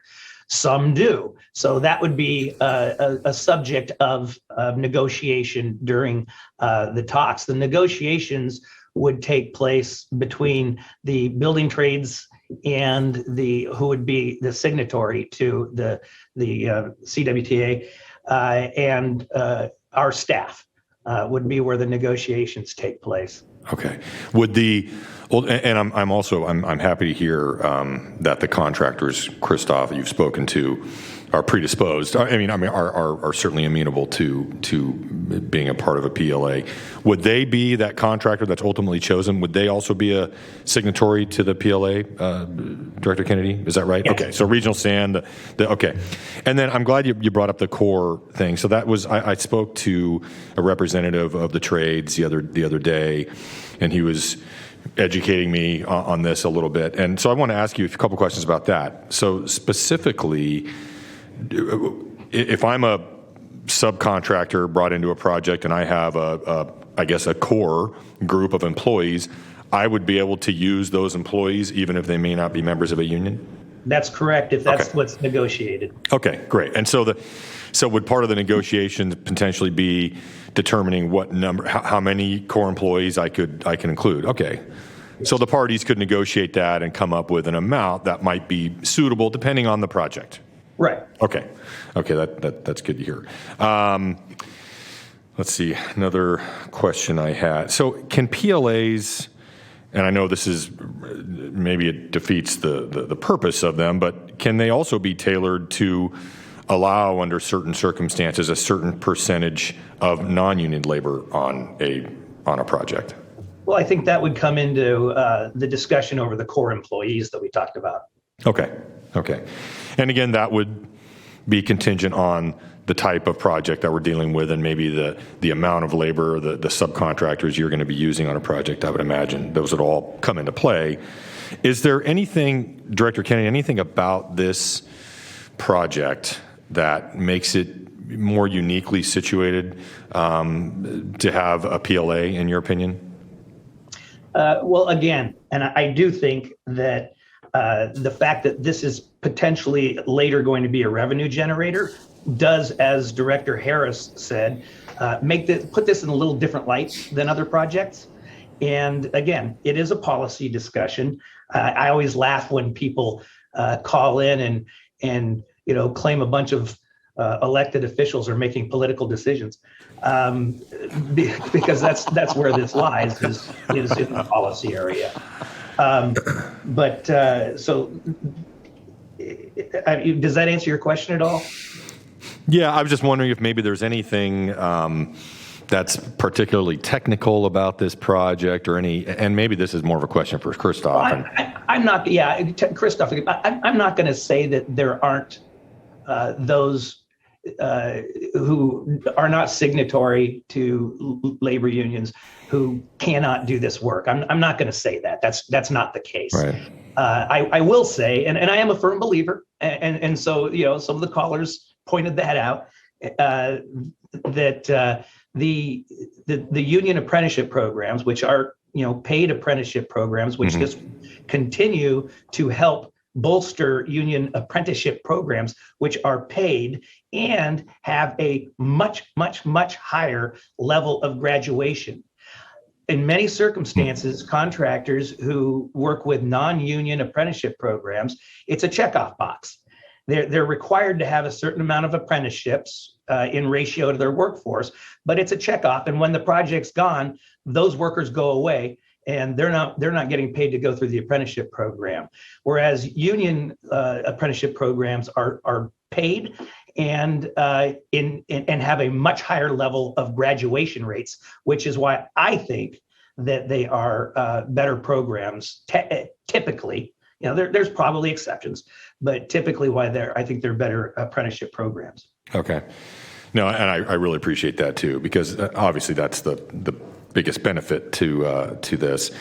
I'm also torn a little bit by this, because I am someone who certainly supports open and free competition, but also want to really support the pathways to careers that the apprenticeship programs create, certainly. And I'm thinking about Supervisor Natoli's comments about this. We're not making a decision on a blanket policy for all contracts affecting regional sand. We're making it for this project specifically. And Christoph, I want to get back to the Dragados, the discussion a little bit. They elected to go with a PLA for the BNR project, and there are some challenges. Have there ever been any other PLAs on any other regional sand projects that you're aware of? Well, either voluntary or mandated by the board? Before a couple of days ago, I would have said no. We're not aware of any at all. But given the fact that we asked around yesterday and found out that yes, indeed, they had optionally entered or voluntarily entered into an agreement. So I really can't say. As far as we know, there aren't any others. But it's certainly not mandated. We haven't mandated a PLA before. Okay. And then one final question, I guess for back to Director Kennedy, because of your expertise. If the board does approve this action today, and then they sit down and they enter into negotiations, would this then come back? Just a point of clarification, that is not the agenda item. We are simply having a discussion. We are not directing, it's a discussion with direction to staff, so we're not taking action. Great, okay, terrific. But if the negotiations do ensue for a PLA, it would come back to this board to approve the provisions of that PLA? Is that accurate? That's typically the case, yes. Okay. And Madam Chair, since you brought that up, as Director Chenier brought up earlier, that I think that this is an issue that is not clear cut, and so often even when we provide direction, we take a vote, and that would be a motion that I would make, is that we, at the very least, show it as a straw poll to show that there's clear direction and not Otherwise, it's going to be difficult to quantify what the support for this is on the board. Just given the way that it was published on the agenda, I'm, certainly in favor of a straw poll, but we're not taking action today. Okay. And one final comment, if I may, Madam Chair. So I think that, if it is the will of the board to go this direction, I would really be eager to make sure that when this is negotiated, when and if it's negotiated, that we really delve into that core issue, ensuring that subcontractors would be able to maintain their core employees, and that they would consider some kind of allowance perhaps for a certain percentage of the labor to be non-union. And probably most importantly is, since this is the first time this board might be going down this path, that it really have good metrics in place where this board can judge the success of this PLA if we go that direction. So those would be certainly concerns of mine. Okay, thank you. All right. Up next is Supervisor Frost, and then Ms. Valenzuela, then Bobby Singh Allen. Thank you, Chair. This is Sue Frost. There were a lot of comments made that I concur with. I just wanted to say that I support all parties, all apprentices. I support open competition. I think there are a lot of programs in Sacramento. We have some non-union apprenticeship programs at many different various levels of training that have been very successful or qualified and approved by the state, just like the union ones are. And a lot of them are local people, like women and veterans and homeless training. And so I'm concerned that a PLA would discourage many of the local firms from competing on a contract because they can't use some of their own apprenticeship and apprentice trainees, but basically bringing people from outside to take jobs that are local. I wonder why it sounds like Christoph has had a conversation with the people that are working on this project who have said they would be amenable to a PLA. But in the past, we haven't done this and we haven't had any problems. So if there's not a problem, what are we fixing and why are we fixing it? And so that's the problem that I have with these workforce agreements and PLAs, that they have a tendency of putting limitations and squeezing out competition and driving up pricing. And at a time when we're trying to encourage housing, it seems like the best thing to do is encourage all those things. So on the face of it, I hate to see us go down this road of PLAs and singling out, winners and losers. I think that everyone should be able to compete, and the best person for the job at the time should get that job. Okay. Thank you. Thanks. Katie. Thank you, Chair. I'd like to spend a lot of time disputing the assertions that CWTAs increase costs or make it harder for agencies to administer projects, but a lot of my colleagues and the lawyers who called in have already done that. So I'm going to put that aside.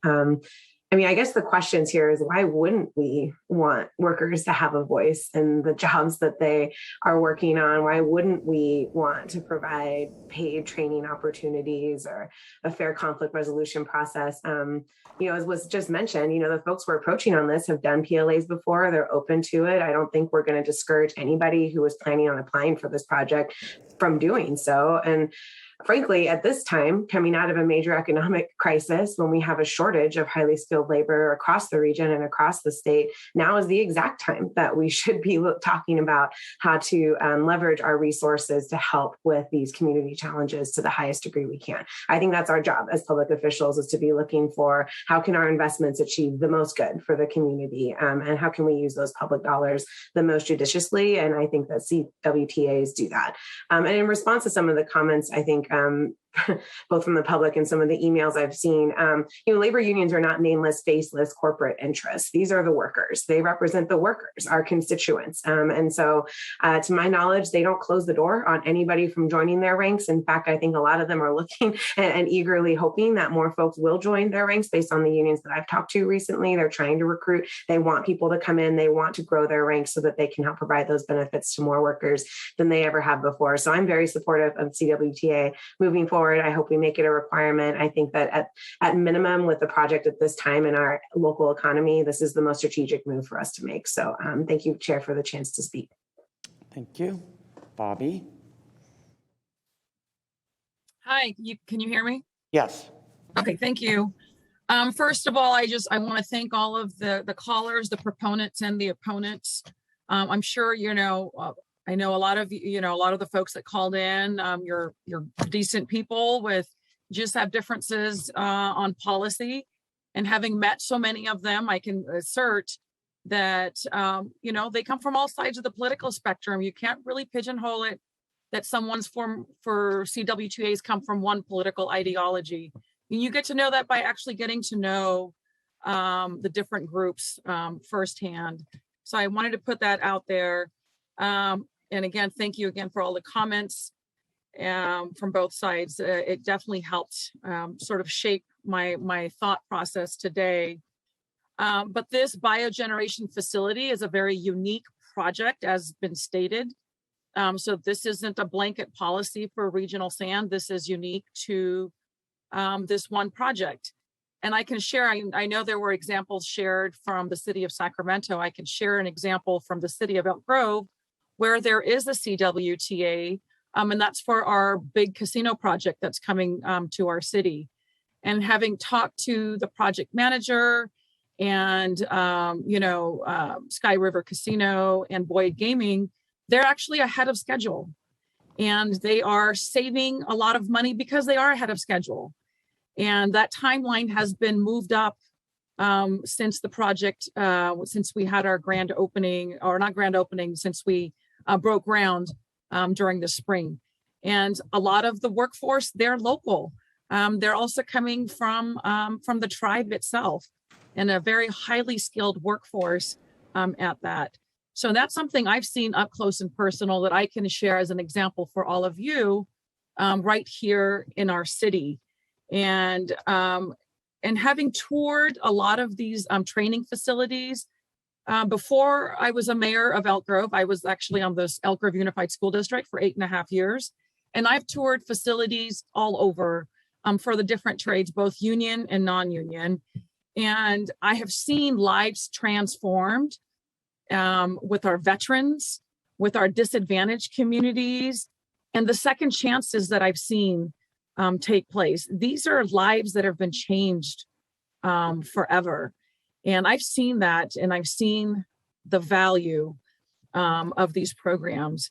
So I just wanted to share, I don't know if there was an active motion out there, but I support what I've heard from Supervisor Natoli, Supervisor Villegas, and I appreciate our first mayor, Assemblymember Cooper, calling in as well. But again, this is very specific to the Biogen facility. And I want to offer my support for seeing this through with the CWTA for this project. I think that there is a win-win for the community, but most importantly, this is a unique project, and this isn't a blanket policy that the board is considering. So I want to make sure that we're cognizant of that. And then to member, I believe Desmond also raised this, and that is that we have a prevailing wage already in place, and we also have the voluntary concessions that are from the contractors, that they are willing to enter into a CWTA. And I believe Christoph, at the very onset, you mentioned that you're able to work with both sides, whether there's a CWTA or not, that it doesn't impact the ability for this to move forward. I believe you mentioned that at the onset. But the contractors are amenable to this. So I think that that's good news as well. So I would like to see this, of course, move forward. And I don't know if there was an active motion for consideration. I know that it's just there to give guidance for staff, but I would strongly, of course, maybe if there is a second, if you're looking for something like that, I We're would not. be in That's support. not the agenda item. It's just a That's not, discussion. yeah, that's what Okay. I understood. But I do think that having clear guidance so that it doesn't leave it up for interpretation of wherever the will goes with the board. But I do feel that this project warrants a CWTA for all of the benefits that have been described previously. And for those that may not have had an opportunity to visit some of these training facilities and talk to some of the apprentices, I strongly urge those opportunities, because seeing is believing. And, seeing some of those lives transform is just quite remarkable. And the second chances that it does provide. So I'm in favor of moving this forward and support the direction coming from Supervisor Kennedy. Thank you for the opportunity. Okay, Mai. Thanks, Chair. I will keep. Oh, No, I want to speak when I can't put a hand up, so go ahead, Maya. I just want to let the chair know I want to speak too. Thanks. yeah, no worries. I'll keep my comments short. Just thank you so much, Chair. I just want to take this opportunity to thank all the callers who called and also want to take this opportunity to thank Supervisor Kennedy for bringing this item forward. A CWTA would be incredibly beneficial to our community. I think you've heard from some of the callers and some of my colleagues from paid apprenticeship to really solid pathways to job opportunities. And similarly to Mayor Bobby Singh Allen, as a previous school board member myself and now council member, I've seen the benefits to workers, their families, and especially to communities of color that are often left behind, or these are incredible opportunities for them.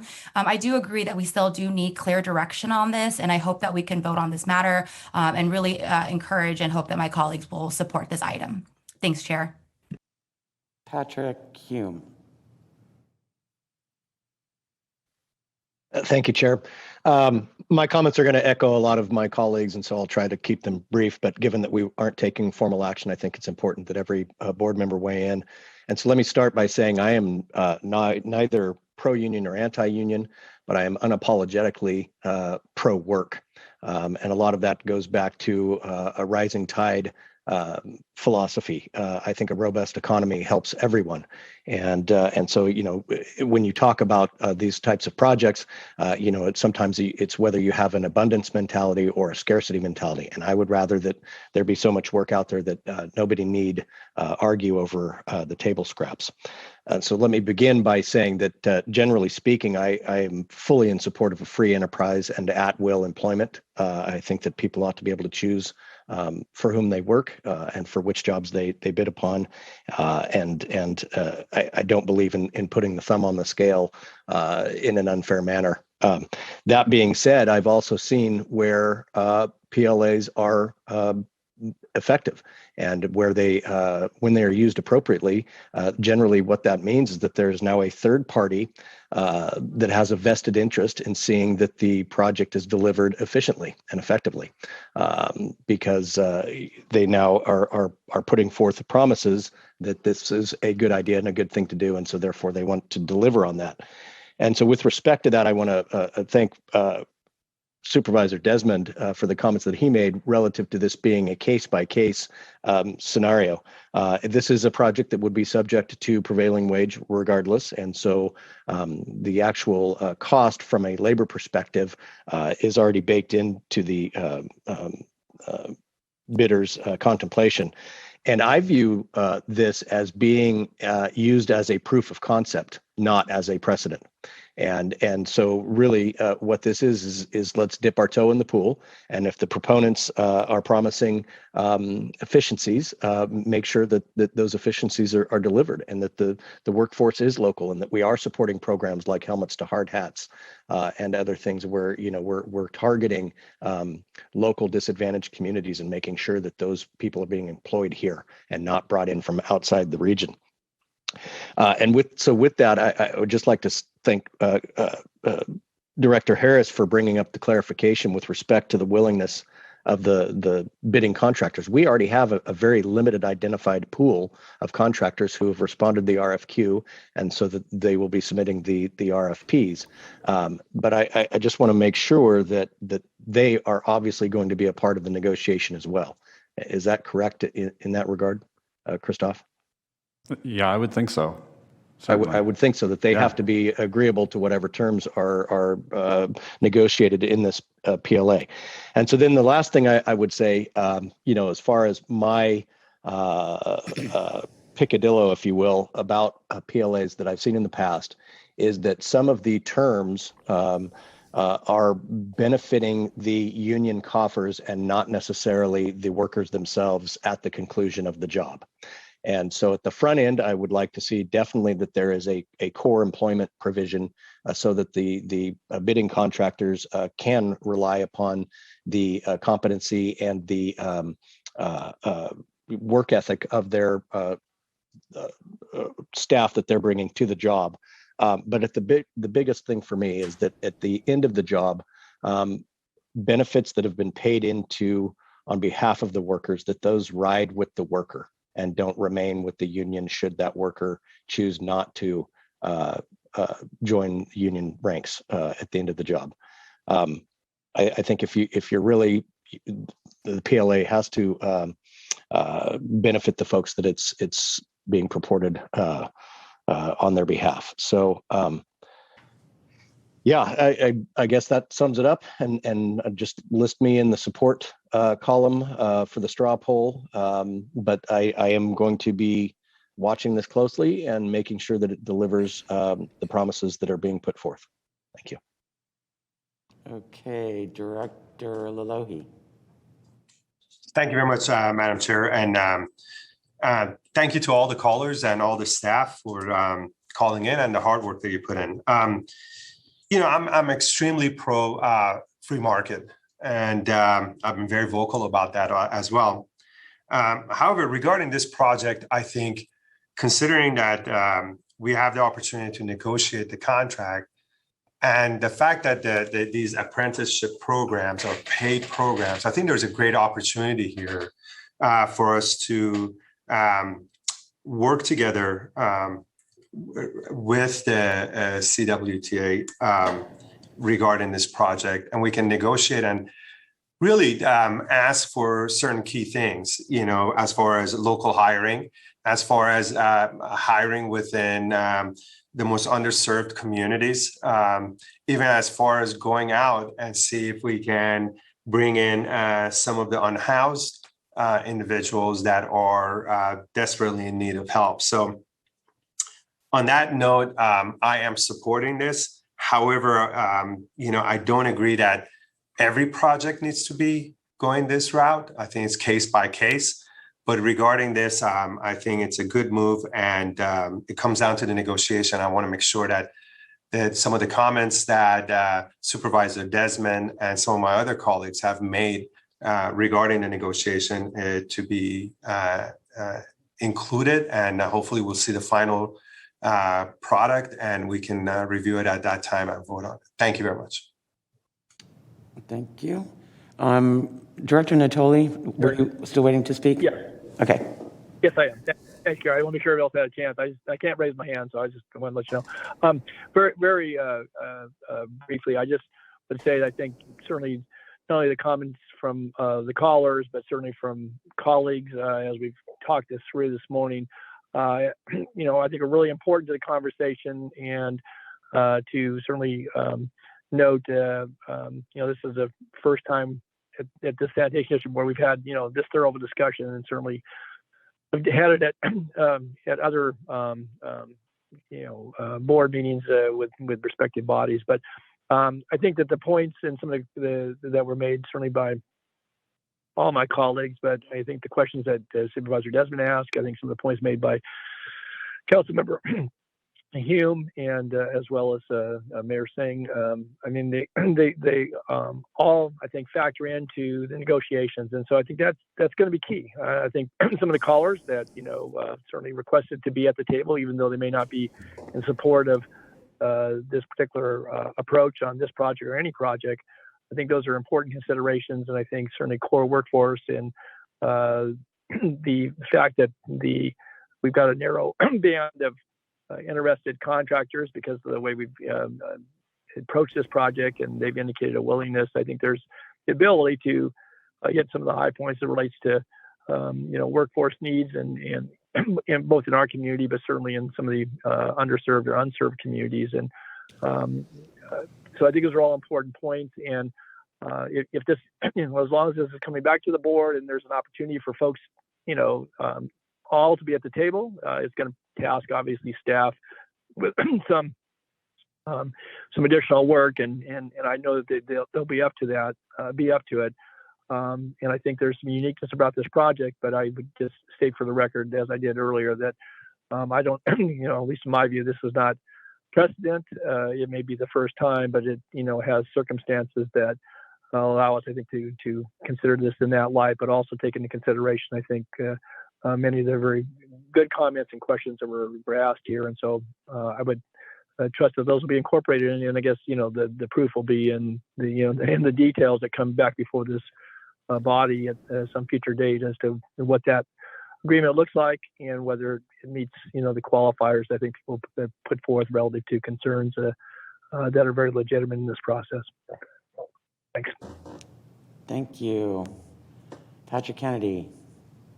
That's the last hand that I see. Thank you, Chair. Just wanted to hit on a couple things. First of all, thank you to Director Hume just for using the word picadillo. I also wanted to point out a couple of things. One is it's anecdotal, but it is a fact. And thank you to Director Vang for bringing up her service on the school board. When I was on the same school board, there was a PLA in place, and more contractors were non-signatory to unions than were signatory. So this idea of non-competition, it's simply been proven to not be the case. I also believe, if my recollection is correct, now it is recollection, and I recently had a birthday, but the Drugato's issues are not at all related to the fact that there was a PLA on that. Those issues are completely, entirely separate from whether or not there was a PLA. So I just wanted to clear those things up. And other than that, many of my colleagues have made, stronger arguments. I didn't expect to be this much on the hot seat. Thanks, guys. So I'm going to, the chair said it's not agendized in that way, but I'm going to respectfully disagree. The agenda item is discussion and possible adoption of direction. So when I hear adoption, I think, us voting on it.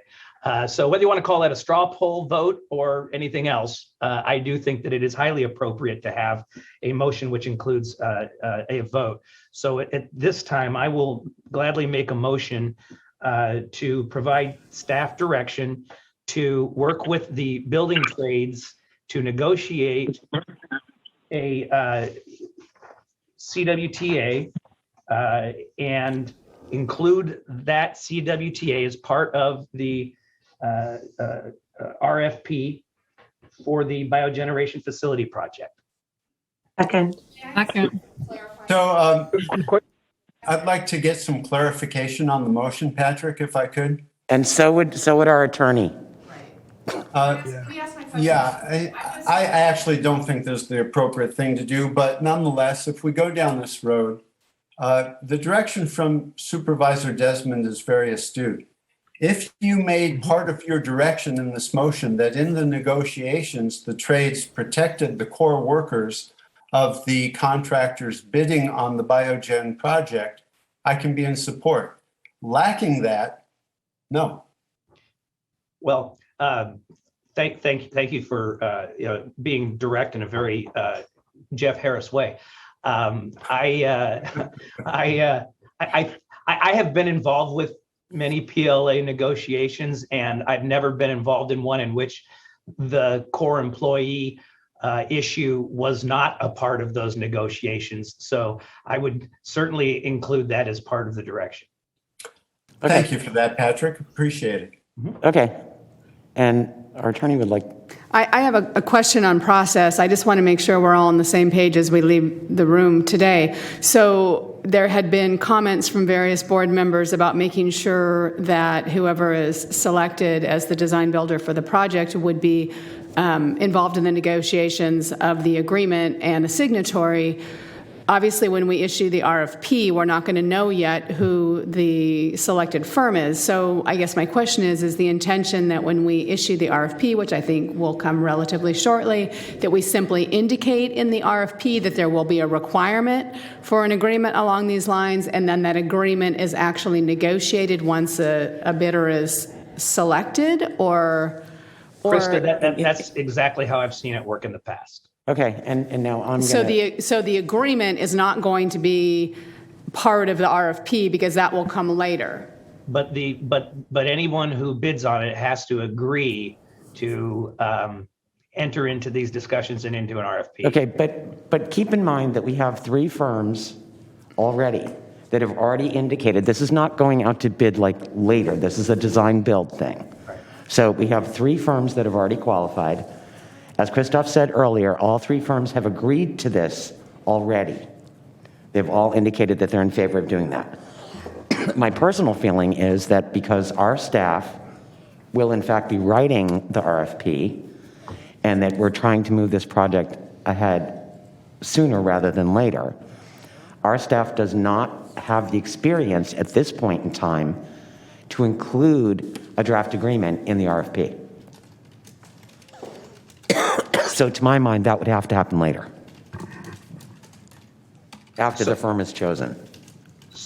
So yes, but as long as there is language that there will be a PLA into the RFP or a CWTA, you are correct. And to be honest with you, Chair, I think that the negotiations between the building trades and the contractor would probably be much faster and more efficient and thorough than between our staff and the building trades because of their level of experience in these matters. So I agree with you entirely. All I'm suggesting is that I think from a time standpoint, I don't want the building trades or anybody other than our staff putting together the wording in the RFP. It's one thing for our staff to get some advice from outside the organization, but I don't see that happening in the very near term, so I think it would have to happen later. That's all I'm saying.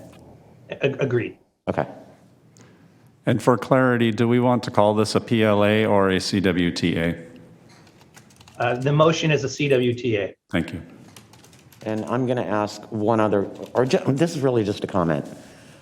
We've had a lot of comments today that people believe that this project is somehow unique, and I'm just going to disagree with that. And I do think that the board taking this kind of an action or giving this direction is starting down a slope that I think many of the board members have expressed a desire not to go down. So I just want to caution everybody. I don't see anything peculiar other than this being a design build project that would necessitate or mandate or create a different scenario than any other project that we do.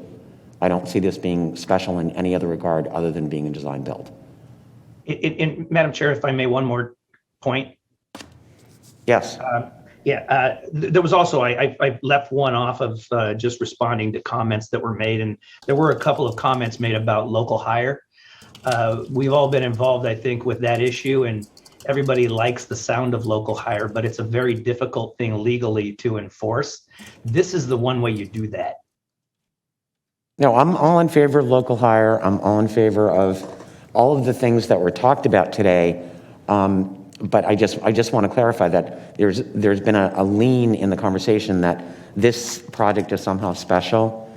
And, you know, as far as engineering and construction goes, there's really nothing different other than it's a design build. We're not reinventing the wheel here. Okay, Christoph, do you feel like you've gotten sufficient direction?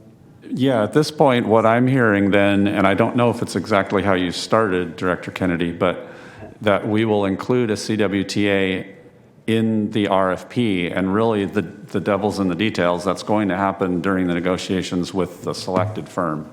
We're going to include a requirement for a CWTA, requirement, not correct. the CWTA itself. Correct. Because again, Thank you. just to be A clear, requirement that be negotiated later. later. That's Right. the motion. And one further question that I have, and perhaps this is something that staff can work out, is that typically, I think, we would choose the staff with their evaluation team would choose a successful team to do the work, and then we would come back to the board with the contract and to make the approval. Here, I don't know if we need a two-step process where the project labor or the CWTA comes back first, but we can talk about that. You know, whether that would be somewhere in between. So we would issue the RFP with the requirement, select the winning proposer internally, negotiate the agreement, or do we come back to the board before that? And then we need to figure that piece out, whether that requires another board action. Madam Chair, can we call the question? Yes. So we have a motion. Do we have a second? Yes, Member Bruins seconded Okay. the motion, correct? Thank you. Member Bruins? I thought it was Valenzuela. Oh, maybe it was And Valenzuela. Sing Allen. I did not, it was not Bruin. Oh, Okay. Member Valenzuela? I thought it was me, but doesn't matter. I think the mayor and I tied, so I can give it to Bobby for this one. Thank you. Thank you. Thank you. I appreciate it. So I have a motion by Member Kennedy and a second by Member Sing Allen. Member Bruins? No. Harris? Harris?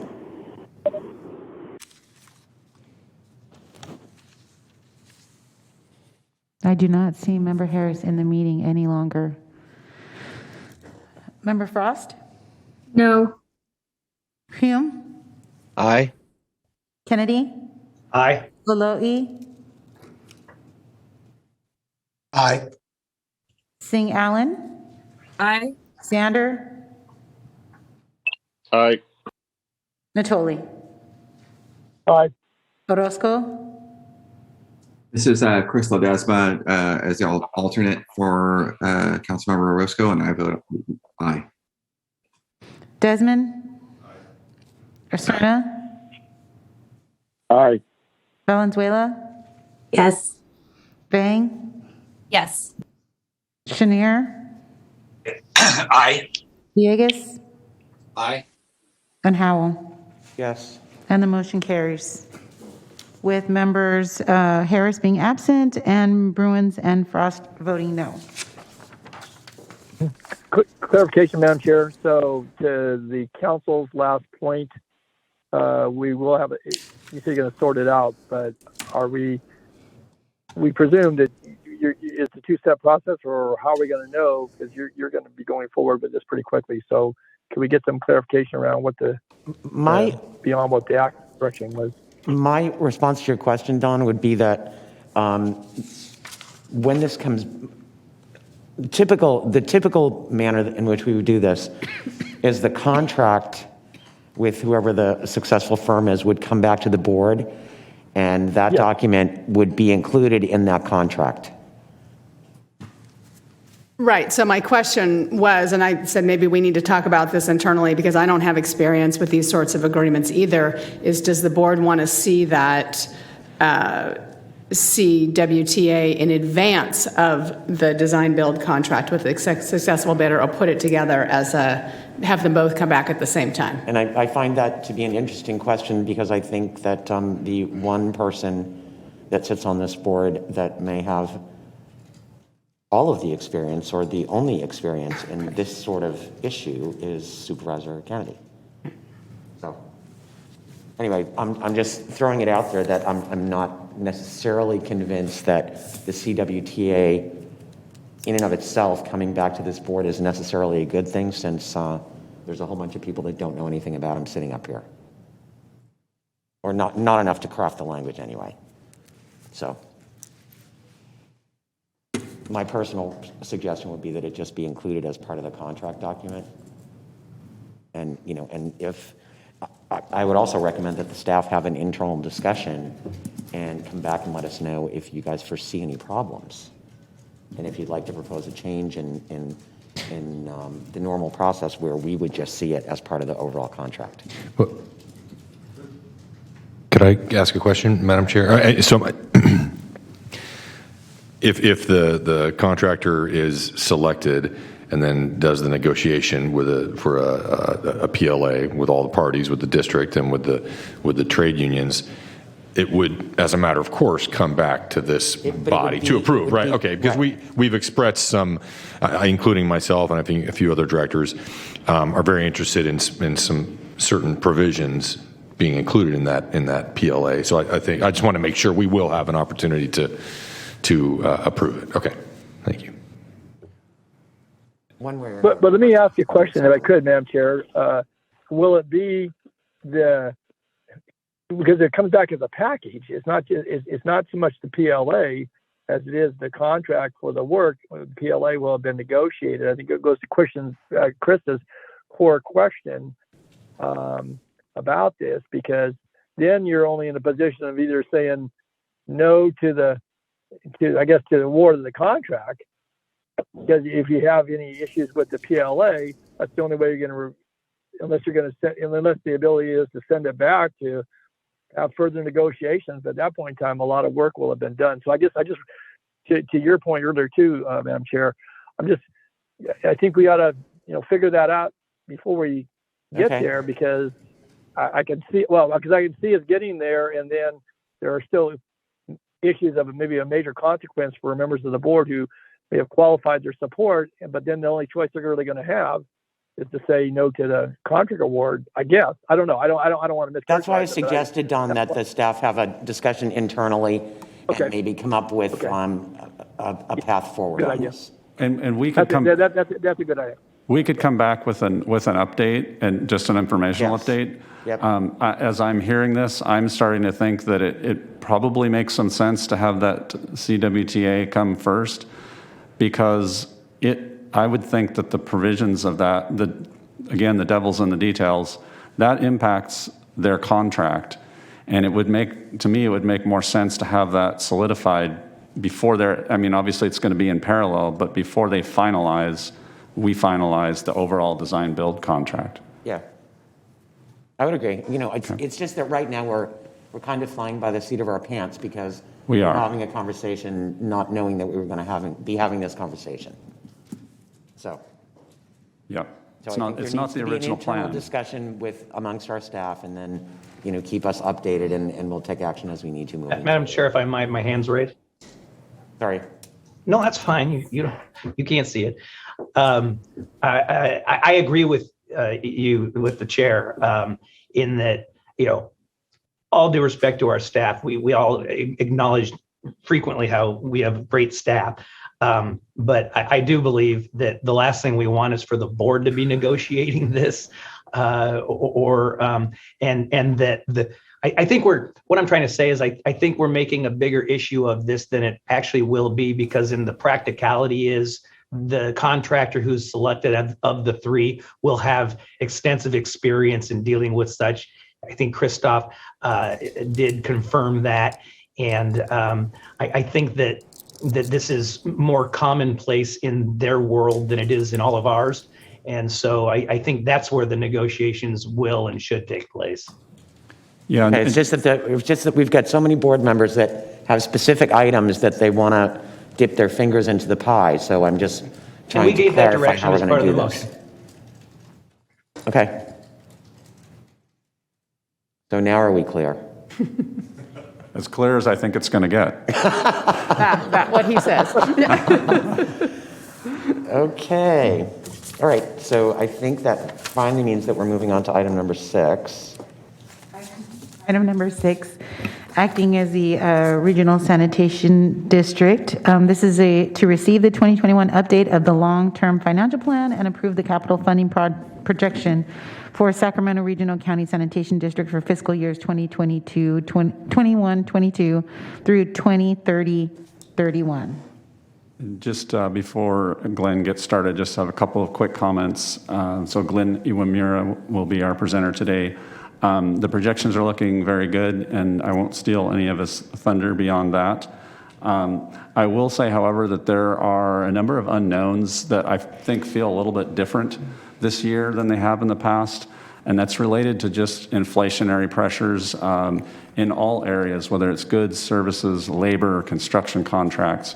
And so there's just a little bit of uncertainty and uneasiness about that. And so we've included a sensitivity analysis that includes a 10% operations cost increase in the future.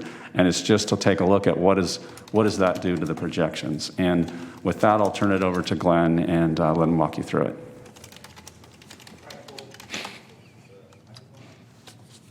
Do you have a button to push? There we go. Should be on now. Or I Morning, turn it Chair, on. members of the board. My name is Glenn Omura, and I am presenting the long-term financial plan for 2021, as well as the 10-year capital funding projection. So the reason we prepare the long-term financial plan is to maintain a sustainable financial foundation for the district, which in turn will provide a stable monthly service charge for the ratepayers. And also the long-term financial plan identifies the financial challenges and opportunities facing the district, which will help support future policies as well as the rates of the district. Here are some of the items that we'll be going over today. The highlights, critical issues, capital funding projection, the forecast results, as well as the debt management plan.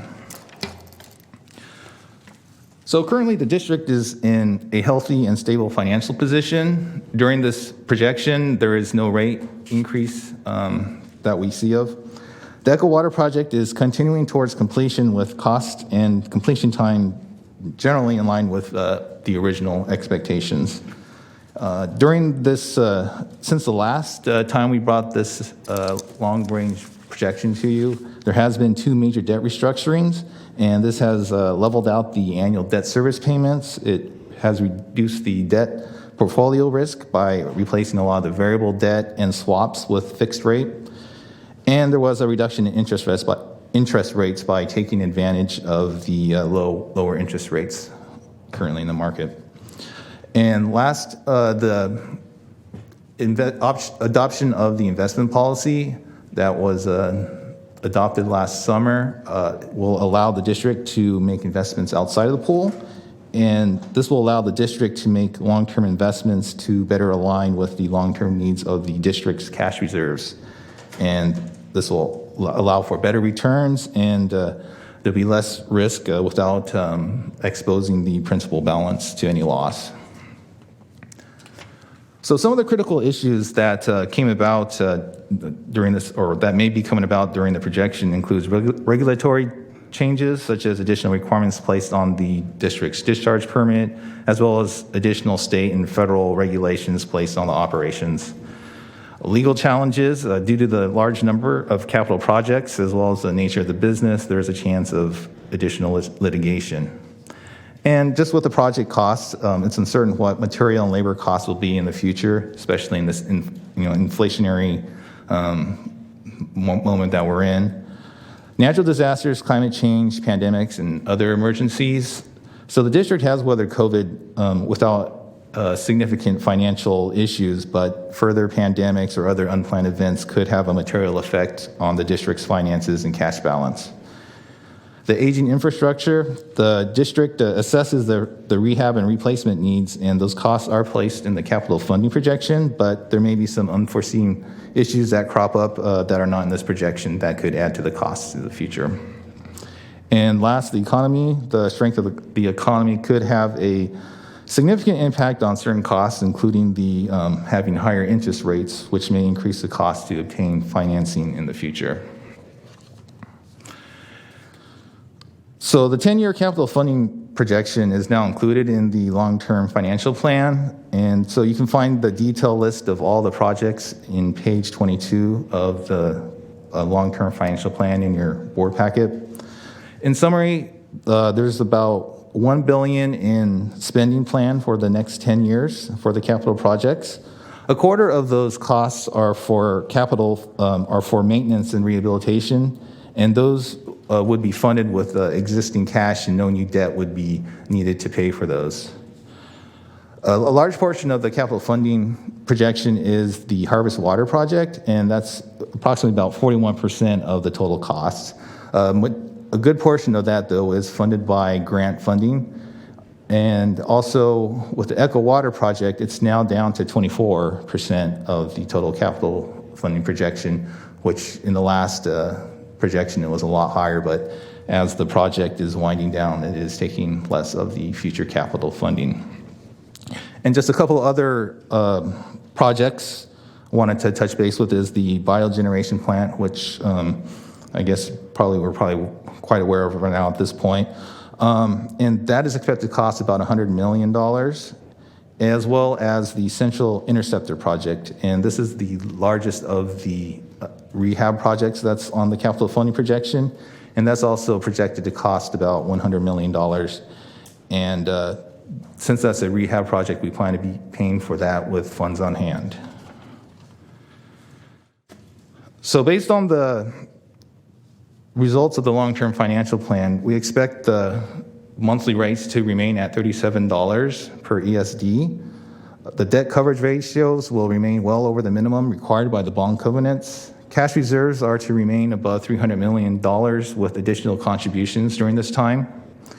And $200 million in additional bond or debt funding is possible without putting a strain on the ability to pay for the annual debt service. And this may be necessary to help fund part of the Harvest Water Project as well as the Biogeneration Plant. So the forecast anticipates a 3% increase in costs annually. We performed a sensitivity analysis just as we're in a time of unpredictable inflation.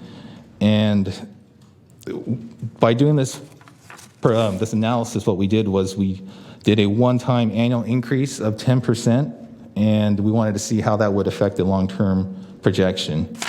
And based on that analysis, it looks like the district should be able to weather the increase in costs without having to adjust the monthly service charge. And the main effect would be a decrease in the cash reserves and probably having to raise the rates shortly after the projection time. So as the Echo Water Project heads towards completion, I wanted to give you an update on the loan amounts and the annual loan payments that are attributable to the Echo Water Project.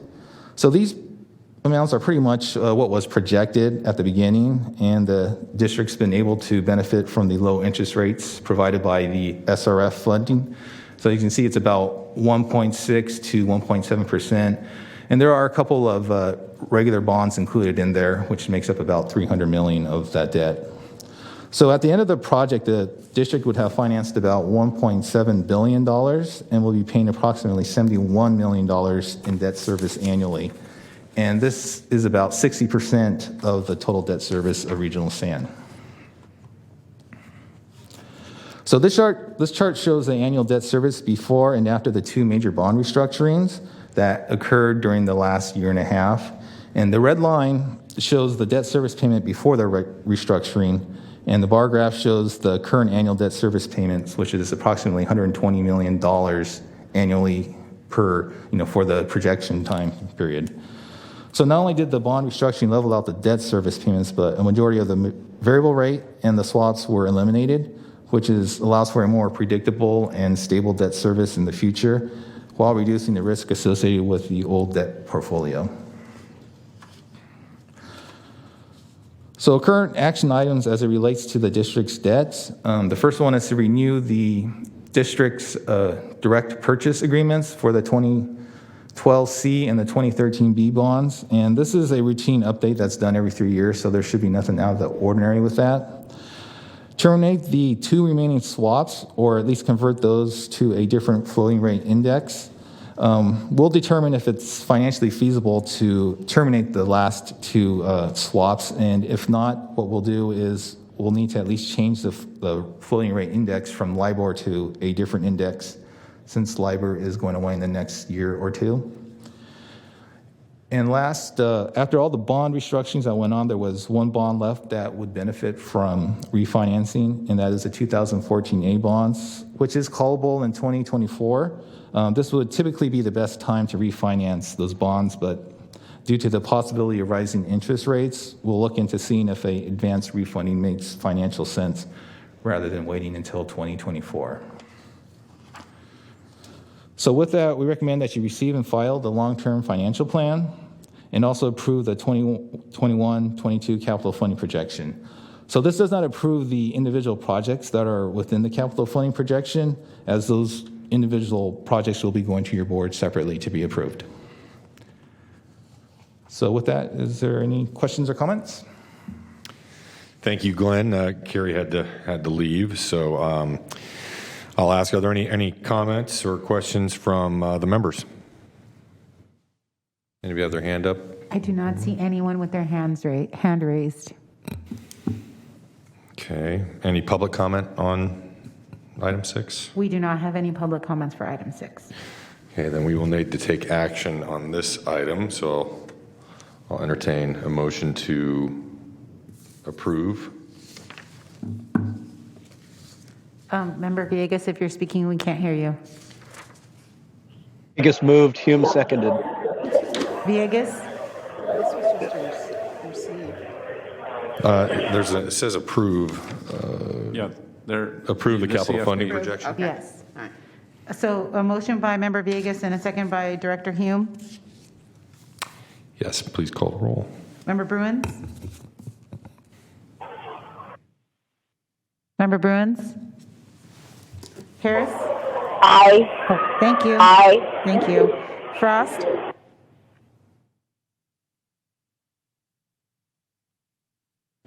Hume? Aye. Kennedy? Aye. Loloe? Aye.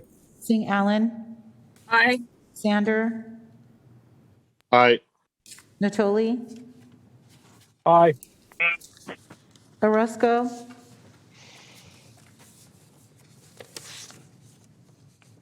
Desmond? Aye. Cerna?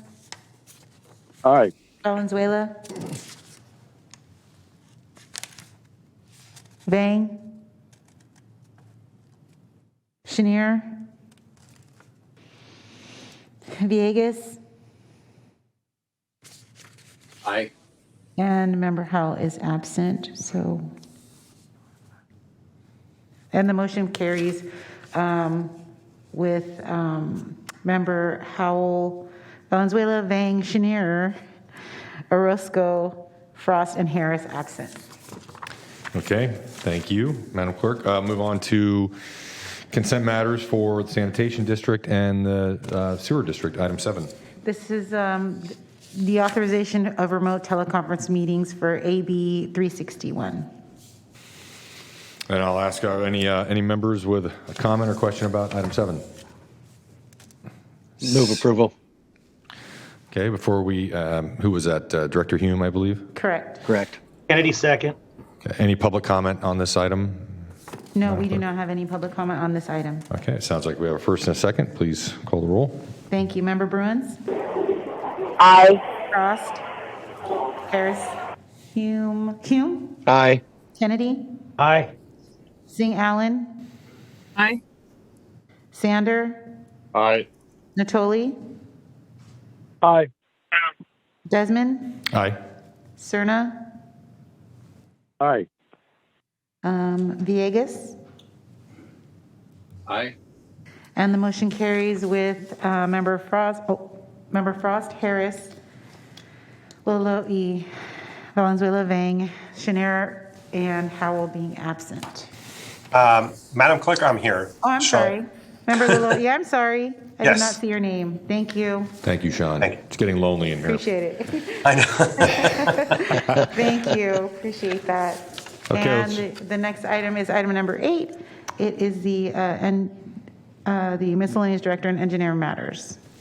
So I've got a few things here. I'll try to make it real quick, but I want to start by introducing Tepa Banda, who is going to be our new CFO effective December 19th. He was successful in a very competitive process that we went through, and then yesterday he was approved at the County Board of Supervisors, but that's only 5 of our members, and so I wanted to introduce him. Of course, he's here, but no one can see him, I was just realizing, other than Chair Desmond. But I'm going to just, since you can't really see him, you can wave and say hello there. Well, Tepa, if he wants to step up to the lectern while you're talking, I mean, people could see him. Will they be able to show him? Yep. Excellent. All right, so there you go. Then we can at least get a name with a face.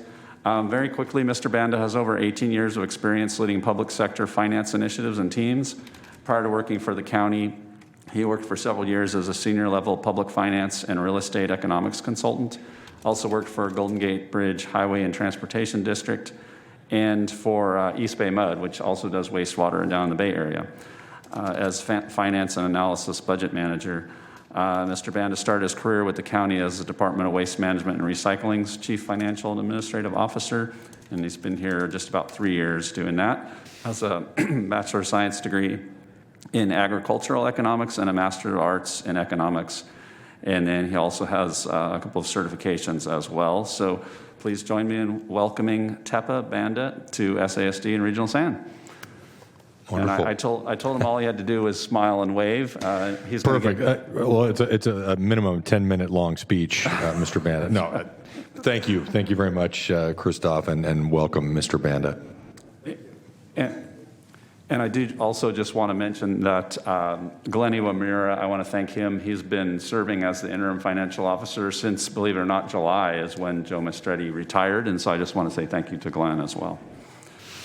All right, and then other items. January 12th board meeting is going to be canceled. So our next meeting will be on January 26th.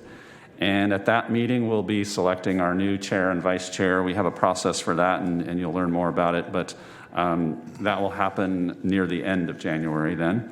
And so I would just like to thank Chair Howell, who has left, and then also Vice Chair Desmond for your service this year. Appreciate it.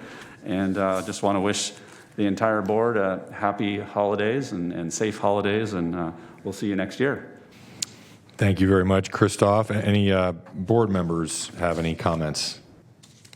I don't see any hands raised, and we do not have any public comments. Wonderful. Well, thank you very much, and I appreciate that. Glenn, thank you for your help. Mr. Banda, welcome, and Christoph, appreciate your comments. And let's finish up with the consent matters, items 9 and 10. Acting as the Sacramento Area Sewer District. Any director comments on items 9 and 10? I would move the items, Mr. Chair. I second. Yeah, we have a motion and a second. Any public comments? We do not have any public comments, and I'm sorry, I did not hear the second.